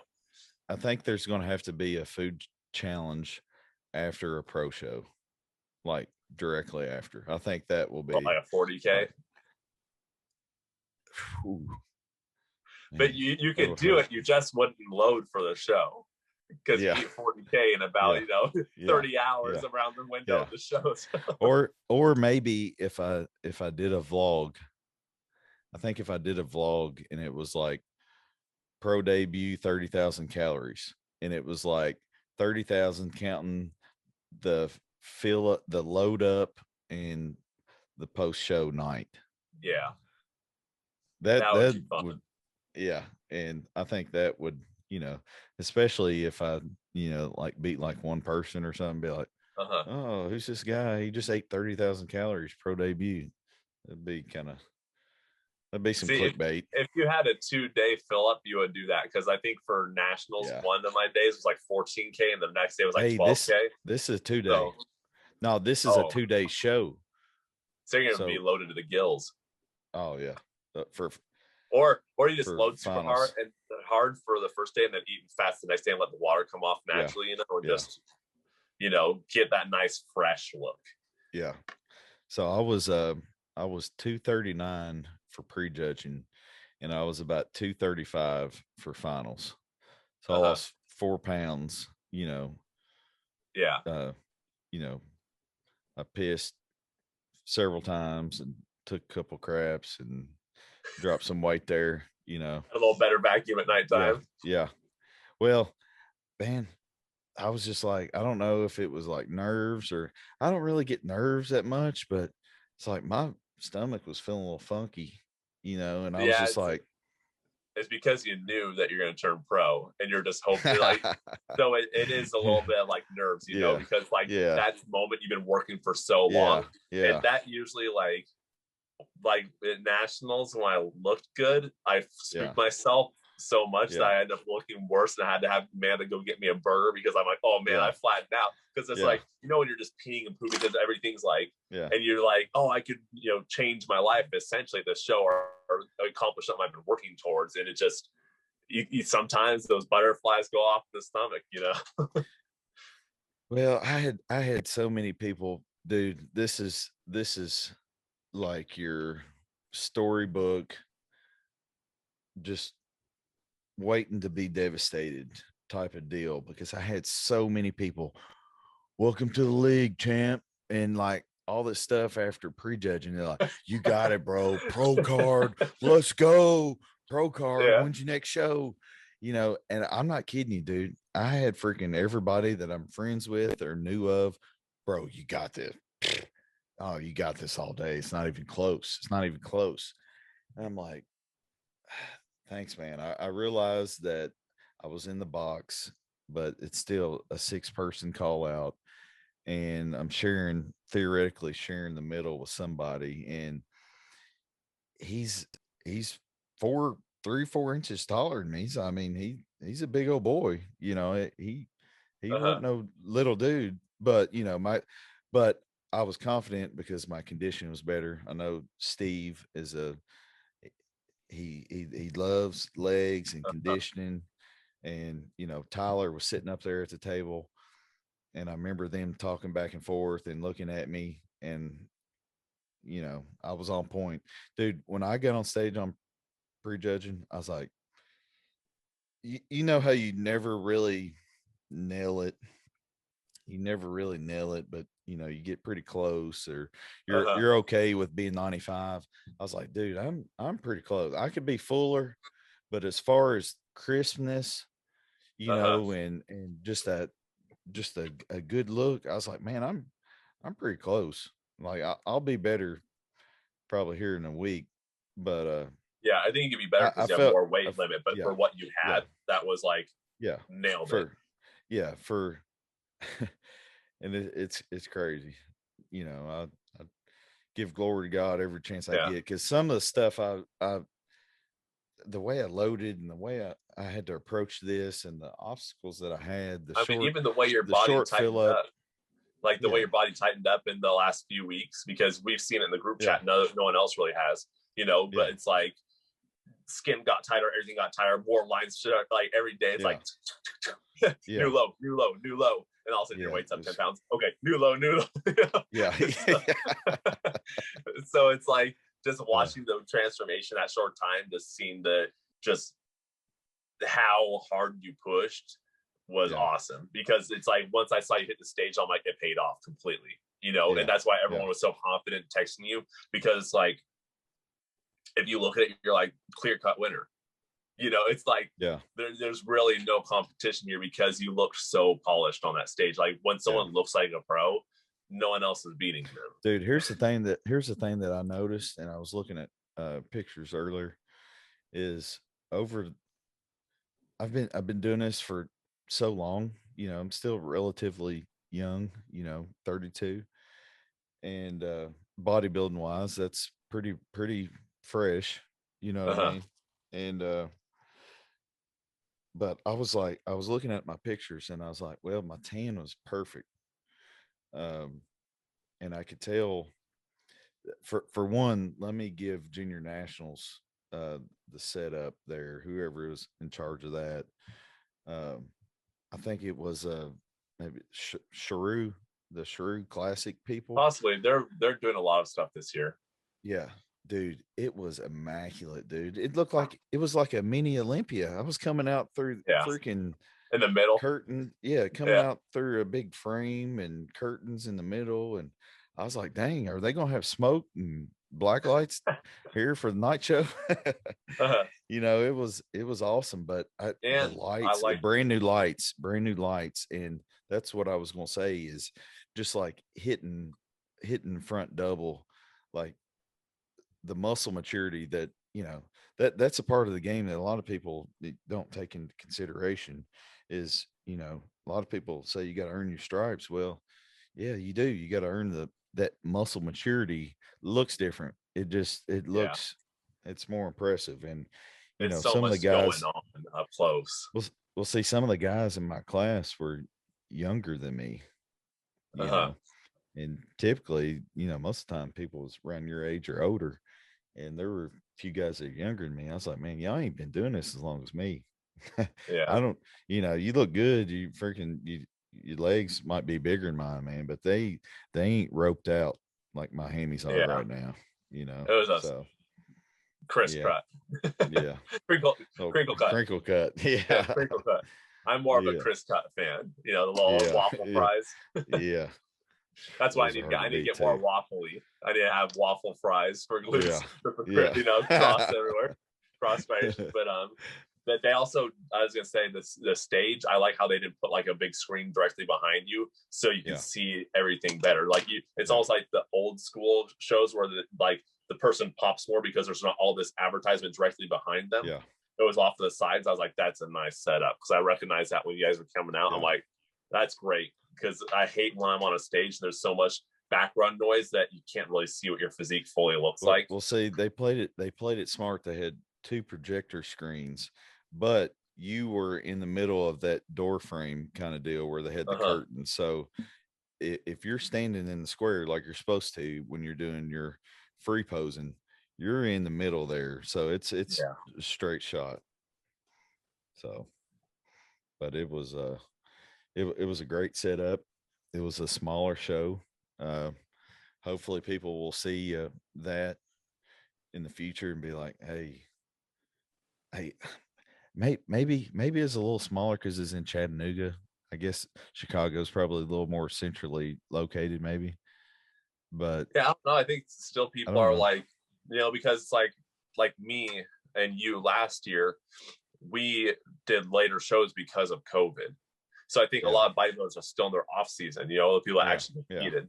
yeah, But you've already made, you're way above your weight limit. You don't need to gain any more muscle, and you yeah. stayed in pretty good shape. So Yeah. it was easier for you to come back down.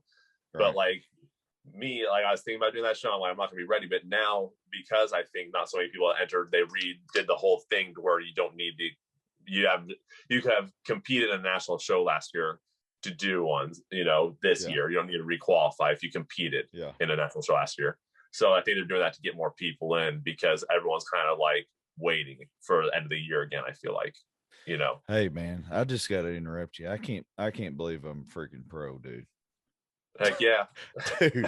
dude, that's so crazy. And I love you because you're so supportive and you're like the number one fan, so proud of everything, but that's a true friend that's proud of people when they're doing something good. Cause you know, uh, I'm sure there's some people like some bitches he's always it's always rolling his way doing something, and they don't see the past 12 years of me trying this day in and day Yeah. out, That's why I wanted to putting highlight that, making sacrifices. It I think the biggest part of me realizing that I'm pro now and just trying to soak it in is, okay, every single day of my life that I've woke up,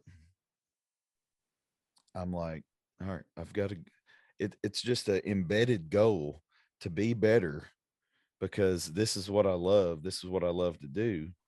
So it's just an inherent subliminal little goal of mine that, all right, I wake up, I go to the gym, I do my business. I'm a full-time bodybuilder all day because you know what? Last year I got this place and I'm trying to do better than that. So it's been a constant, it's been decades of pushing to be better to achieve this certain goal. And now I just freaking achieved it. And I'm like, yeah, yeah. Now we're on to the next level. Yeah. I'm gonna have to start down at the bottom, which is fun. Which is fun being able to start at the bottom and work your way back up to something, you know.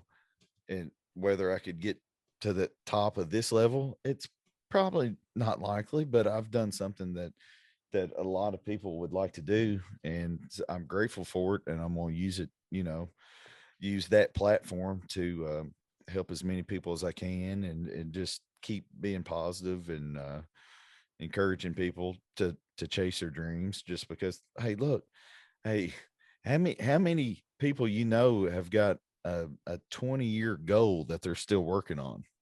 You know, a lot of That's a people give thing. up Yeah. after No. a lot of people give up after 20 years, and that's why it's so fulfilling, and just to see my parents' faces, uh, my dad created this monster, 21 years ago. Like, he was telling stories yesterday. He was telling Flex Lewis that I used to drag him to the gym. It's like, Daddy, I can't have an off day today. Which is so funny, dude, because you can No hear me, off days. you can hear me saying that, and he'd be laying on the couch. I'd be like, Daddy, let's go to the gym. He's like, well, you just worked out 3 days in a row. You need an off day. No, I don't need no off day today. That's a classic right there. But it's the same thing, man. So yeah, we got 10 more pounds to play with, but I wish they'd give me a freaking height card so I wouldn't have to get nervous and hang upside down and all that Stretch jazz. out. That's it. But I do have the 10-pound little buffer there now, Yeah. So if I was measured short, I don't wouldn't be good, You still especially have if to I was drop 10 over and pounds. wasn't Yeah. prepared. Yeah, yeah. It wouldn't be good, but yeah, but I think that's I can do 5 at the drop of a hat, but I can't do 10. Yeah, I think that's the cool part about your journey is that it is the consistency over the years, because there are some genetic freaks that get in shape super easy, that have all the tie-ins and the genetic talent specifically for this sport. And now you got young kids that are very delusional because they have coaches that say, oh, you're going to be Mr. Olympia.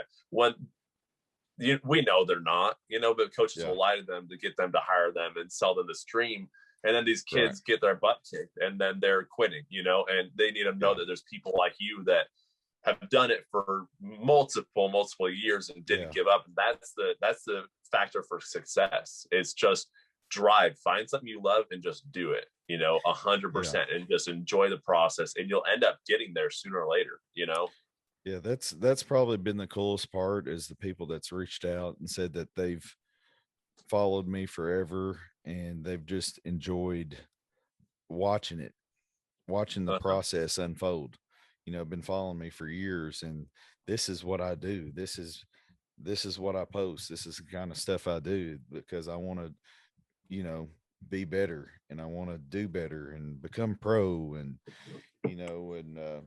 all the stuff. It's been cool having people reach out and say that.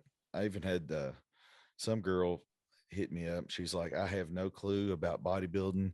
I followed you because you were eating crazy stuff. I don't know how I followed you, but I've like got invested into your story.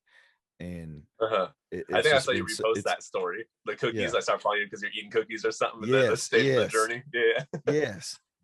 So I was like, man, that right there is awesome, man. That just, you never know how you're going to positively affect somebody. You know what I mean? So just keep grinding and keep pushing and see. And that's the thing. That's why I think young kids need to see your story and learn from it. It's because we have some young kids in this sport, and it's like staying positive. You never know who's watching you. So don't be an asshole to people. Like, just stay positive and try to, be happy for other people that succeed, because it's a hard journey. It's like you got to recognize the effort people put in. And I love seeing people accomplish goals, because it's just breaking away from what people might have told them that they couldn't do throughout the years, because everyone has a background. We all have naysayers. So it's like, that they continue to drive no matter the circumstances in life, because they didn't give up. And that's the cool thing about your story, is you didn't give up. And now you're the first professional bodybuilder in the world. It's like you made history. Hey, we're gonna have to play that up a little bit. We're gonna have to gotta make shirts. Hey, tell your mom I'm a pro eater and pro bodybuilder. It's possible. It's feed me more food, Mom. That's pretty good. I had a buddy tell me tonight I need to start making some more shirts. I need to, because my old school DreamWeaverFit shirts, I used to just come up with whatever I thought was kind of catchy, versus now with the Titan Fuel, it's more themed, you know what I mean? So I'm a little restricted as far as, just slapping anything on a t-shirt, but we might have to come up have fun with it. Exclusive. Come out with a little exclusive action, especially with the new products and stuff I got coming out. It got pushed back to July 1st for anybody that's still wondering about the Center 8 stem-free fat burner and the GDA. That's another thing. Helped big time. Hey, I took those dusted caps. I took 3 for, I tell people on a big hardcore cheat meal, take 2, it's fine. And what I did on that first big cookie feed, I did 2 before. I was like, man, this is going to be a doozy. This is cheat meal level calorie consumption about to go down. So I took 2. Well, I ended up eating for an hour and a half. So by the time I was done, I was like, man, I might as well throw another one in there and kind of cap it off, Yeah. Try to get that so you blood got a sugar sandwich down. of GDA on top and bottom. Yeah. I was like, they're gonna have to move it somewhere. You know what I mean? So I got that coming around the first week of July. So Hey, my manufacturer better hurry up. Better. So I He's want gonna to make try me. that one too. Hey, he's gonna make me do James's show. I know. Hey, it's like July 17th or something. It ain't, but like a month away. Hey, if you do it, we're all going to be in prep at the same time, and I'll send you an extra big box of cookies that you can share with James. Oh, dude, that would be epic. I really Yeah. don't want to be dieting that long, but that would be fun. It would be fun. Well, it just depends, you know, if you get approved for this show in time. You know, if not, you really got no options. You just have to go wild with it for a few weeks. Yeah. So if I was to just get completely smoked, like I'm standing up there and I'm like, I don't need to be up here flexing with these boys yet. Which I think I can hang on certain body parts. You know, I heard Wesley Vissers is in it. You know, he's got wide up top. Oh, people were calling him the second coming of Arnold a couple years ago. You know what I mean? Yeah. In classic, you know, his shoulders and you know, he just looks super wide to me. He's almost like an Akim. You know, it's like high lats, but they're super wide. But they're so like bubbled. You know, but he has weaknesses. Everyone has weaknesses. I think my legs look similar to his. Yeah, they're more squared off insertions. The really thick meat legs. It doesn't really have the craziest sweep, but it's there and it's thick. Yeah. I think I might have a tad bit more of a sweep. I don't know whose is thicker, but he's got good legs. They're just they're different, like you said. Yeah. And but hey, we'll see what them glutes looking like. That's the thing, you know. It's like your conditioning is obviously pro level. You know, you're appealed, so can't deny that in person. Well, hopefully it'll be better. I'm over here on these diet Pop-Tarts. But I know you've been shuffling those all podcasts, reaching over and wanting to take another bite. Oh me, yeah. I'm about to have to get off here and eat me. I think I'm gonna eat me a cod and asparagus. Today's gonna be like a low day. The only carbs I've had. I know only carbs I've had is this Pop-Tart. That's the only, and it's 5 net carbs. Yeah, it's nothing. It's diet. Diet Pop-Tart. The carbs I think I told you I had a little bit of because I already have my macros set for tomorrow, right? Once I set up my macros the day before, I try not to go over, but I end up by a little bit. But I said, no, I'm trying to stick to this. So today I forgot to add in the new cereal, the Dulce de Leche, Toast Crunch. So I had a little one serving of it. That cereal, I think I like it more than the original because it has that caramel flavor in there. Ooh, so it's caramel with cinnamon. Oh, I was like, that's a 10 out of 10. It's so good. And then you drink that nice sugar milk afterwards. So man. that's carbs I've had today. So I'm not having my oats tonight. Yeah. I'm gonna wake up by 3 in the morning, eat cookies. Yeah, I better not get any of those quite yet. No. Hey, I'm freaking. Hey, it could change tomorrow. It could change tomorrow, but I feel like I can be a little more adherent to my diet this week. Maybe because I just ate like junk for 3 days straight. And I don't know. I kind of, you know how it is.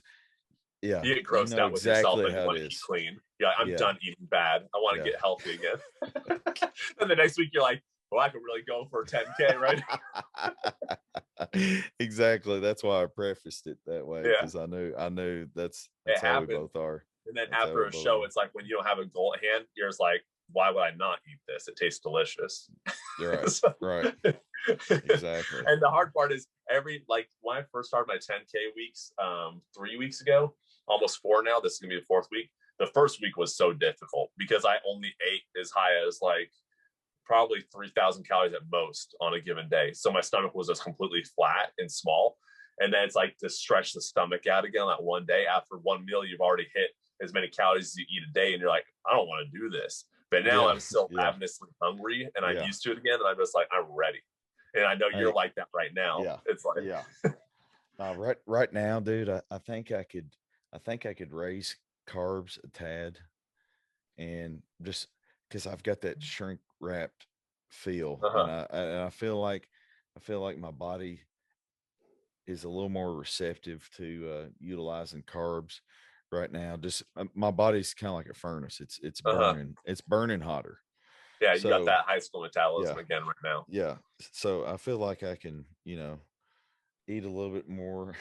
I just said just 5 minutes ago that thinking about eating clean. Now I'm making justifications why I can eat more Diet You know, Pop-Tarts tonight. if you don't get your stuff approved for this show though, you could do almost like a week maintenance where you could eat more clean food and just not be hungry but not full for a week, because you're already peeled and your metabolism is so high. And I know you're not going to quit your cardio or working out, and that will help you give a little breather before you just boom right back into the show in what, three and a half weeks or something like that. So we'll know by Monday. I'm gonna call him Monday and make sure we can get everything squared away, because I would really, I've never been to Bahamas. I've been to a lot of places, but I've never been to Bahamas, and I really want to swim with the pigs in the ocean. That always look entertaining to me. And and I mean, you do love bacon, so yeah. Oh shoot, hey, we'll drag one of them suckers out. Like, this is already pre-salted. Okay. Get a little brine going on. And but yeah, man, I think, just like I said when I was getting ready for junior nationals, I said, hey, let's strike while the iron's hot. We got a little momentum. Let's roll into it. Let's compete early this year. Okay. So that's what we did. So we just turned pro. Hey, if we've got an opportunity, why not take another shot? I mean, don't have anything to lose. I mean, the only thing I could think of would be I could milk this out as being a pro, and I could milk it out until it got a little stale, and then that's when we kick it into gear, and that's when we do that. But man, I'm just like, that's not fun. It's not fun, and I freaking suffered 10 weeks to get into this shape, and it just sucks having to think about, all right, so I'm gonna take a year off, and then I'm gonna have to do this suffering that I just did right now. Just do it again, like later.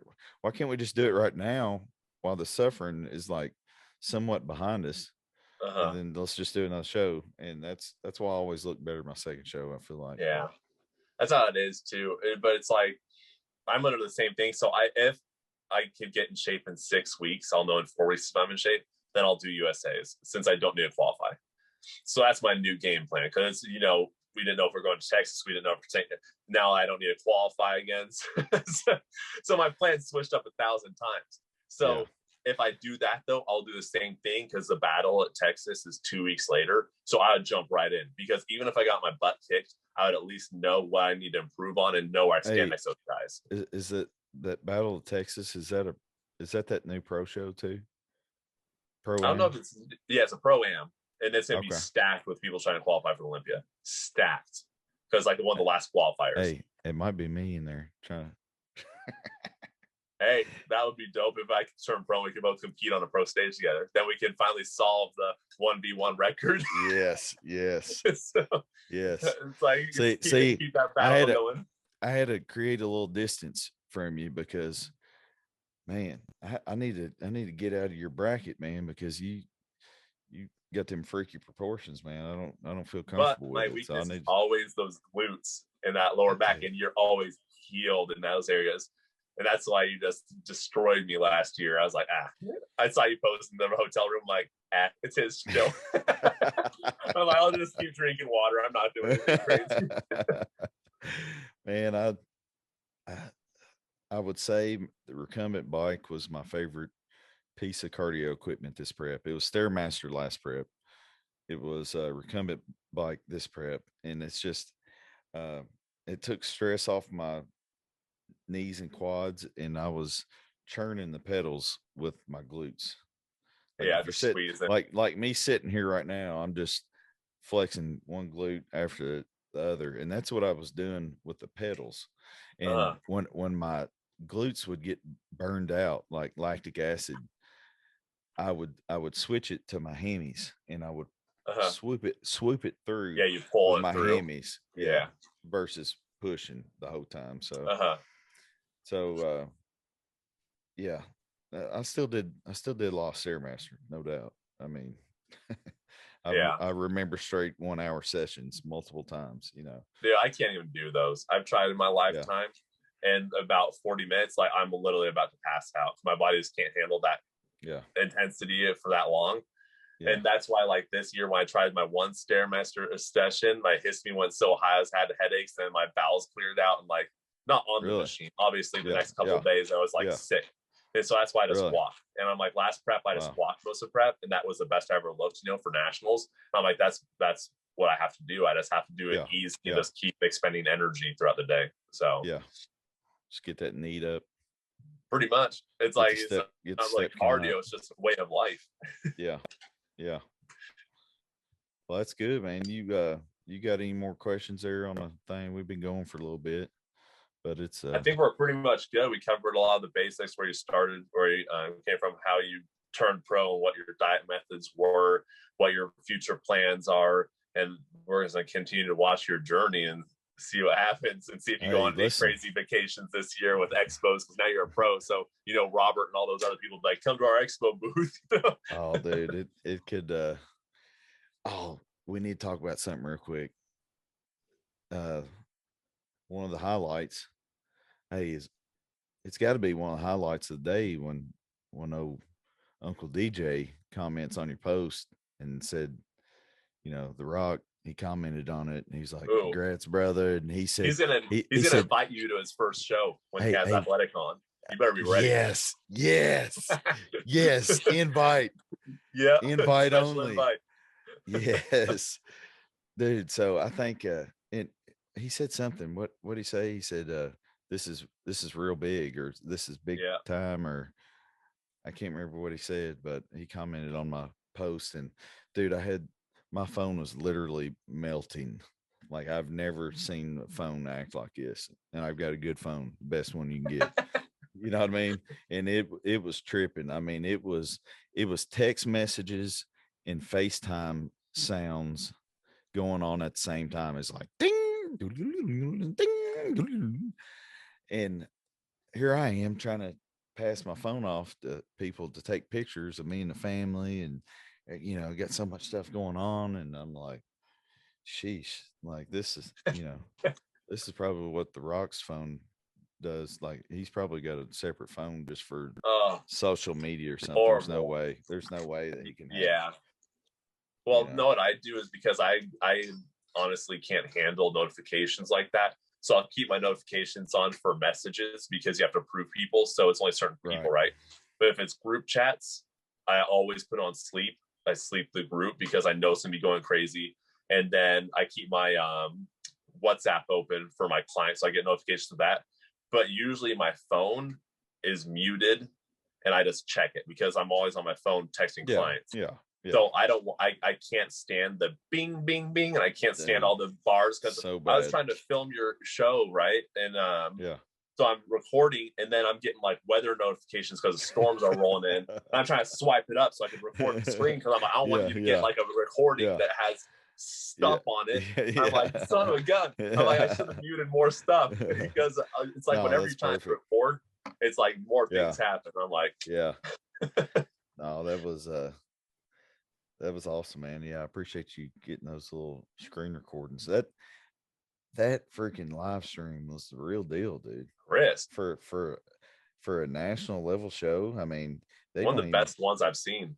Yeah, they don't even do pro shows that I've seen or heard people talk about haven't been that efficient. So I think that was the Shrewd Classic again. It was Shrewd, so I got a Shrewd Classic shirt. I worked out in it today. They gave me a Shrewd Classic shirt, and they gave me a red junior national shirt. It's basically this color with this color black on it. You know, it's got junior nationals, and But you got the pro part, and that's the most important thing. You got it. And you put the pressure on for me and James. James isn't here tonight, but we're feeling even more pressure and motivation to get it, because we said on the podcast we all need to turn pro this year, and Bartley's leading the way, and he did it. He held up to his end. Yes. I love this podcast, man, because we freaking stayed in each other's butt the whole time about, some days, that's what I was telling my family. I was like, some days I'm struggling, some days you're struggling. Most of the days it's James or me. But and I mean, we're digging it out, baby. We're digging it out, and it helps. What they say, pain shared is pain divided. So it's been good. It's been good having our little podcast, little group chat going on, because we're telling each other what's going on and how we're feeling, but at the same time, hey, we ain't gonna cut no corners. We ain't gonna BS you. No. And not at all. If you need to change your pose, if the pose looks like crap, you need to change this. If hey, James got on me a couple times. He's like, dude, you got to cut this shit out, man. You can't keep doing these refeeds like this, man. I was like, hey, look, trust me. And then today he said something like, he's like, I just can't believe he just did all that. And I knew you could pull it together. Only night I was like, it might not be smart is the gathering, because I knew there'd be so much good food. I'm like, maybe have a steak, but don't eat any of the desserts. I'm like, because that was more out of the plan, and you're usually like, what you're doing. When that was like something in the middle of the week, I'm like, you gotta be cautious with those, like, family gatherings, big events that you work, because like I eat a lot once a week, right? So suffer multiple workouts 5 days a week, but that one day is my day to eat. So anything unplanned past that, I have to really know, okay, has my weight like last week, I was like, my weight didn't go up as much as I wanted to, and I'm already back down pretty close where I was like the day after. I'm like, I didn't wake up too much heavier, so I had more food. It's like we know our bodies where it's like pull or push, and that's what you do, but to a way more extreme level, which is fun to watch, because I'm like, well, here's the thing. Here's the thing. I'm very, very, very in tune with my body, but I also do, try to justify some things, because I think I know what I'm doing sometimes when it could be a little risky, but it's stuff that I've done in the past. I'm not doing anything that I haven't really done before. Like I'm not going to go into a show that serious in nature and try something I've never tried before. I'm not doing that. I know better than that. I know what I can kind of get away with, and that's how it goes, brother. Yeah. See, I'm the kind of bodybuilder where I always will guinea pig something new and insane on myself if I know I'm not going to win. You know what I'm saying? Yeah. That's why naturally I think I look my best, because I'm going to just do exactly what I know what to do. Yeah. And nerves got to me the show day, and I faded a little bit, but I brought it back. But I mean, how can you fade on all the water and the calories that I had? But you still can when nerves hit you. Things happen. But that's the one show that I knew I looked good and I was able to nail. But that's the thing with coaching yourself, which we could talk about this in another episode, because it's starting to get later. We've been on for a while, but me and you and James just got Matt Jansen, but he's been coaching himself for a while too. Yeah. That's one of the hardest parts to learn, is subjectivity with yourself, is to know when your mind's telling you to eat something because you're hungry, or when you actually need it. We get into that another time. That's a fun topic, because people are like, I don't know how you do it, but we've been doing it long enough to where you don't even think about it. You just it's just a habit, and then you have these guidelines for yourself, based on the scale, instead of just, well, I could eat this. Yeah. Oh, well, my wife's having this, so let me just go. Let me go try it. And then you're eating the cupboards. Yeah. We try not to do that too much, but it happens every now and then, but that's why we're smart about it most of the time. Once the day is over, like I don't start my refeed till, if I wake up 3 a.m, I'll go have cookies. Tonight I'm not having any. Yeah. It's like once my last meal's done tomorrow, I'm not going to touch anything, you know, and I'm definitely not going to eat past midnight. Hey, I'm going to have the discipline not to touch those West Coast Confection blocks that I've got in the freezer right now, because it would be so freaking good to pull that out. It's got cheesecake in the middle of it. Boy, that would be so good. Especially like because their stuff is good enough where it's like, because I think they use the I've talked about this before. I feel like they use what is it called? Man, prep brain's getting to me. I haven't had my high carb day yet, but it's oh man, it's around the edge of my tongue. What's it's a powder or a liquid? No, it's like when people make chocolate or peanut butter, it's not like liquid, but it's not hard. It's the pliability. Yeah, what is it called? It's man, the chewiness factor. Yeah, it like melts in your mouth. It's like really soft, but they're like squares. Yeah. Where it's called? It's kind of dense. Yeah, you cut up to squares because they don't just use a straight base that's like a regular brownie base. They mix it. I can't remember the name right now, but that's why you could eat it straight out of the freezer and you can still chew it. I wondered why you could do that. Yeah, because I know what they did, but I just can't remember. I've said it on a previous podcast. Yeah. But I'm like, oh man, that's gonna bug me all night until I figure it out. You'll know it as soon as we hang up here. I can't Google it because I'm on my phone, right? Yeah, I know it.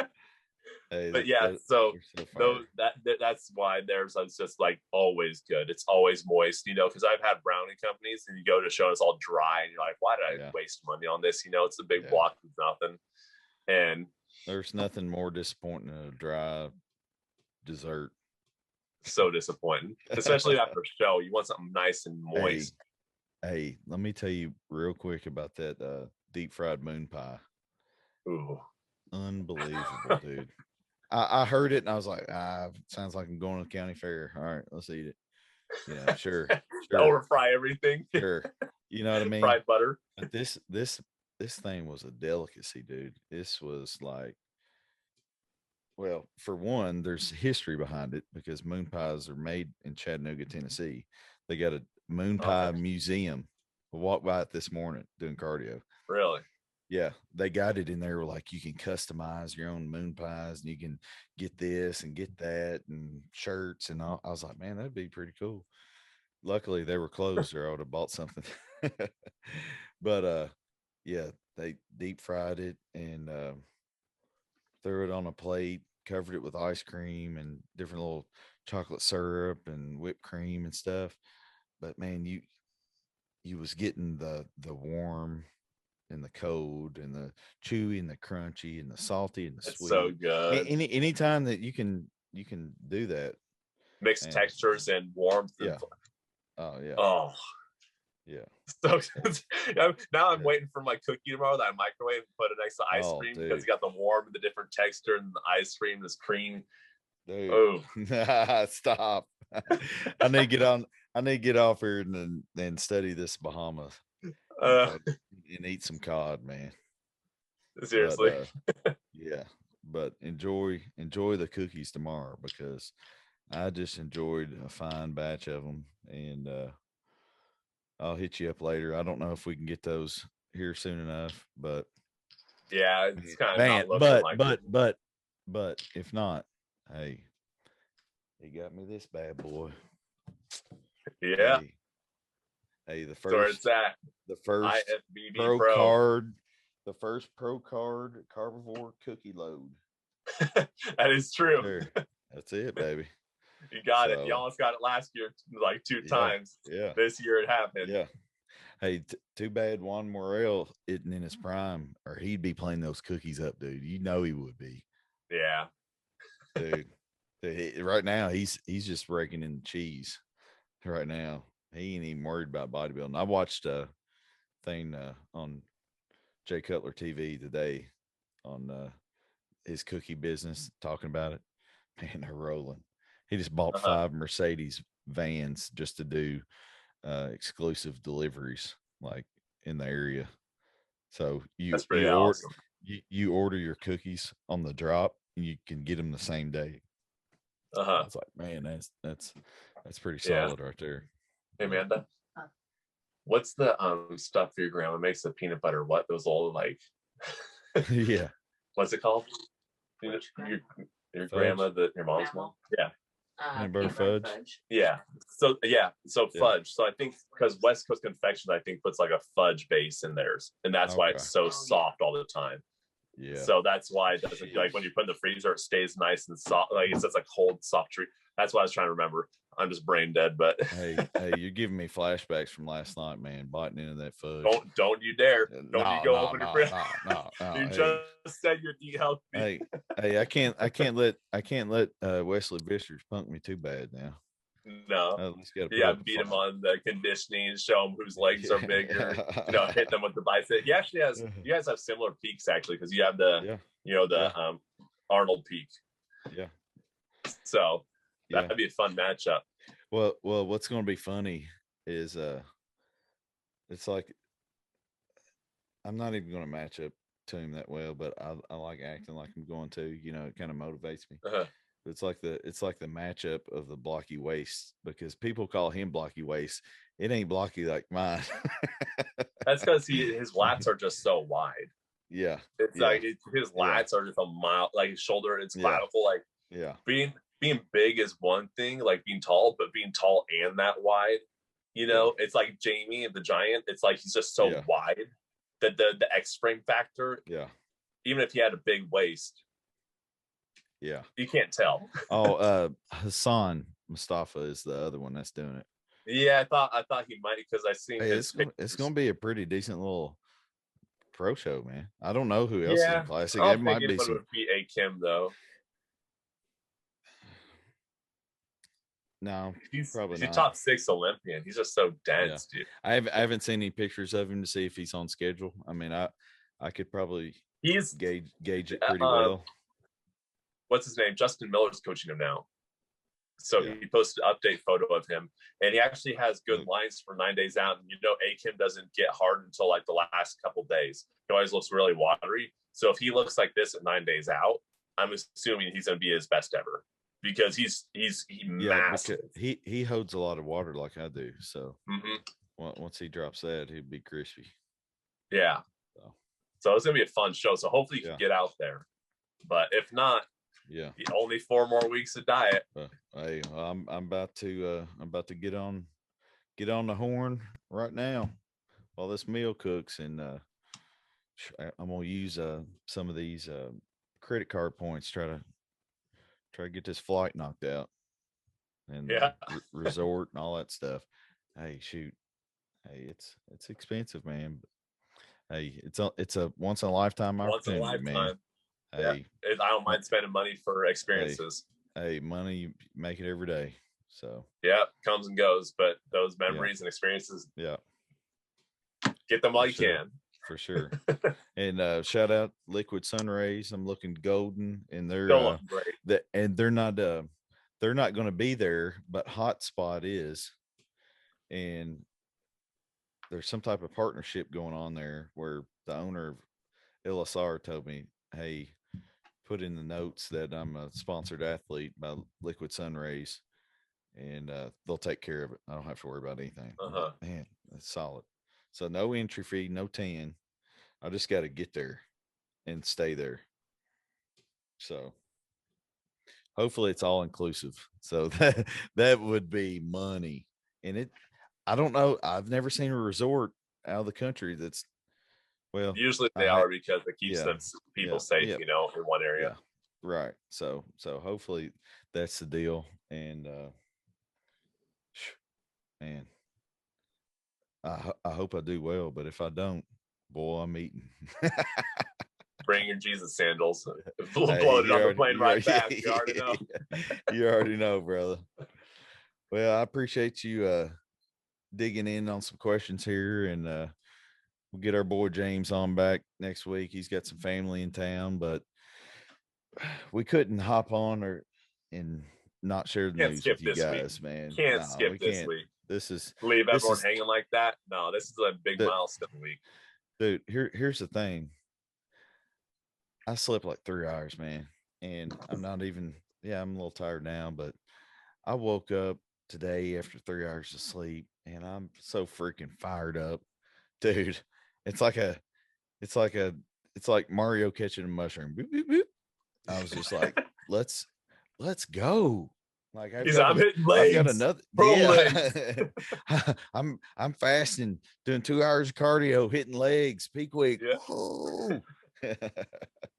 So that's Hey, the deal. but you fired us all up, and now it's like I'm getting into those suffering zones too, hungry every week. So hey, we kind of been talking some smack, but now the smack has been validified a little bit. If that's a word, is that a word? Validified, solidified. I don't know. There's some validity. valid, yeah, validified because valid, yeah, yeah. There's the some words. There's some validity From France. There's some validity to the smack talk because we've been talking some smack, and I'm sure there's points in there where we're talking a little smack. You ain't gonna be ready if you're doing this. And I had a IFBB pro friend. He's like, man, you ain't gonna be ready. Acting how you act, you ain't gonna be ready. Lights that candle. Now we're there. Listen, you don't just accidentally get the card. So you got to be doing something right. And a little luck on your side. No freaks show up. That helps too, but it always helps I'll take it. Hey, I'll take it any way I can get it, brother. It's not like no one showed up though. It's not like no one showed up. You just looked a lot better. Because there's still some good shape there. You were just out conditioned and posed hard. You did your thing. Yeah. So it was solid. And the fun thing is now you can talk crap on us because we're amateurs. You can say little jokes like you guys are still on down you're a little lower level. Well, let me tell you. Now, let me tell you what, from a pro's perspective, let me tell you what I would do. Because tomorrow James will get pissed off seeing me eat my snacks. Oh yeah. He'll send his little thumbs up messages. Here's my next meal. So, but hey, every week my weight goes above his, and then I drop below because I'm a lower weight than him again. So it's working. There's a method to the madness, man. Hit another low. Everybody's different. In quad lines, getting separation of the hamstrings. Hey, we can't both hit him with a refeed on the same day though. That might break your spirit. Well, I mean, if we're not, because tomorrow's my day. You've had the past like 3 days. So he's been watching you, then he has to watch me. Yeah.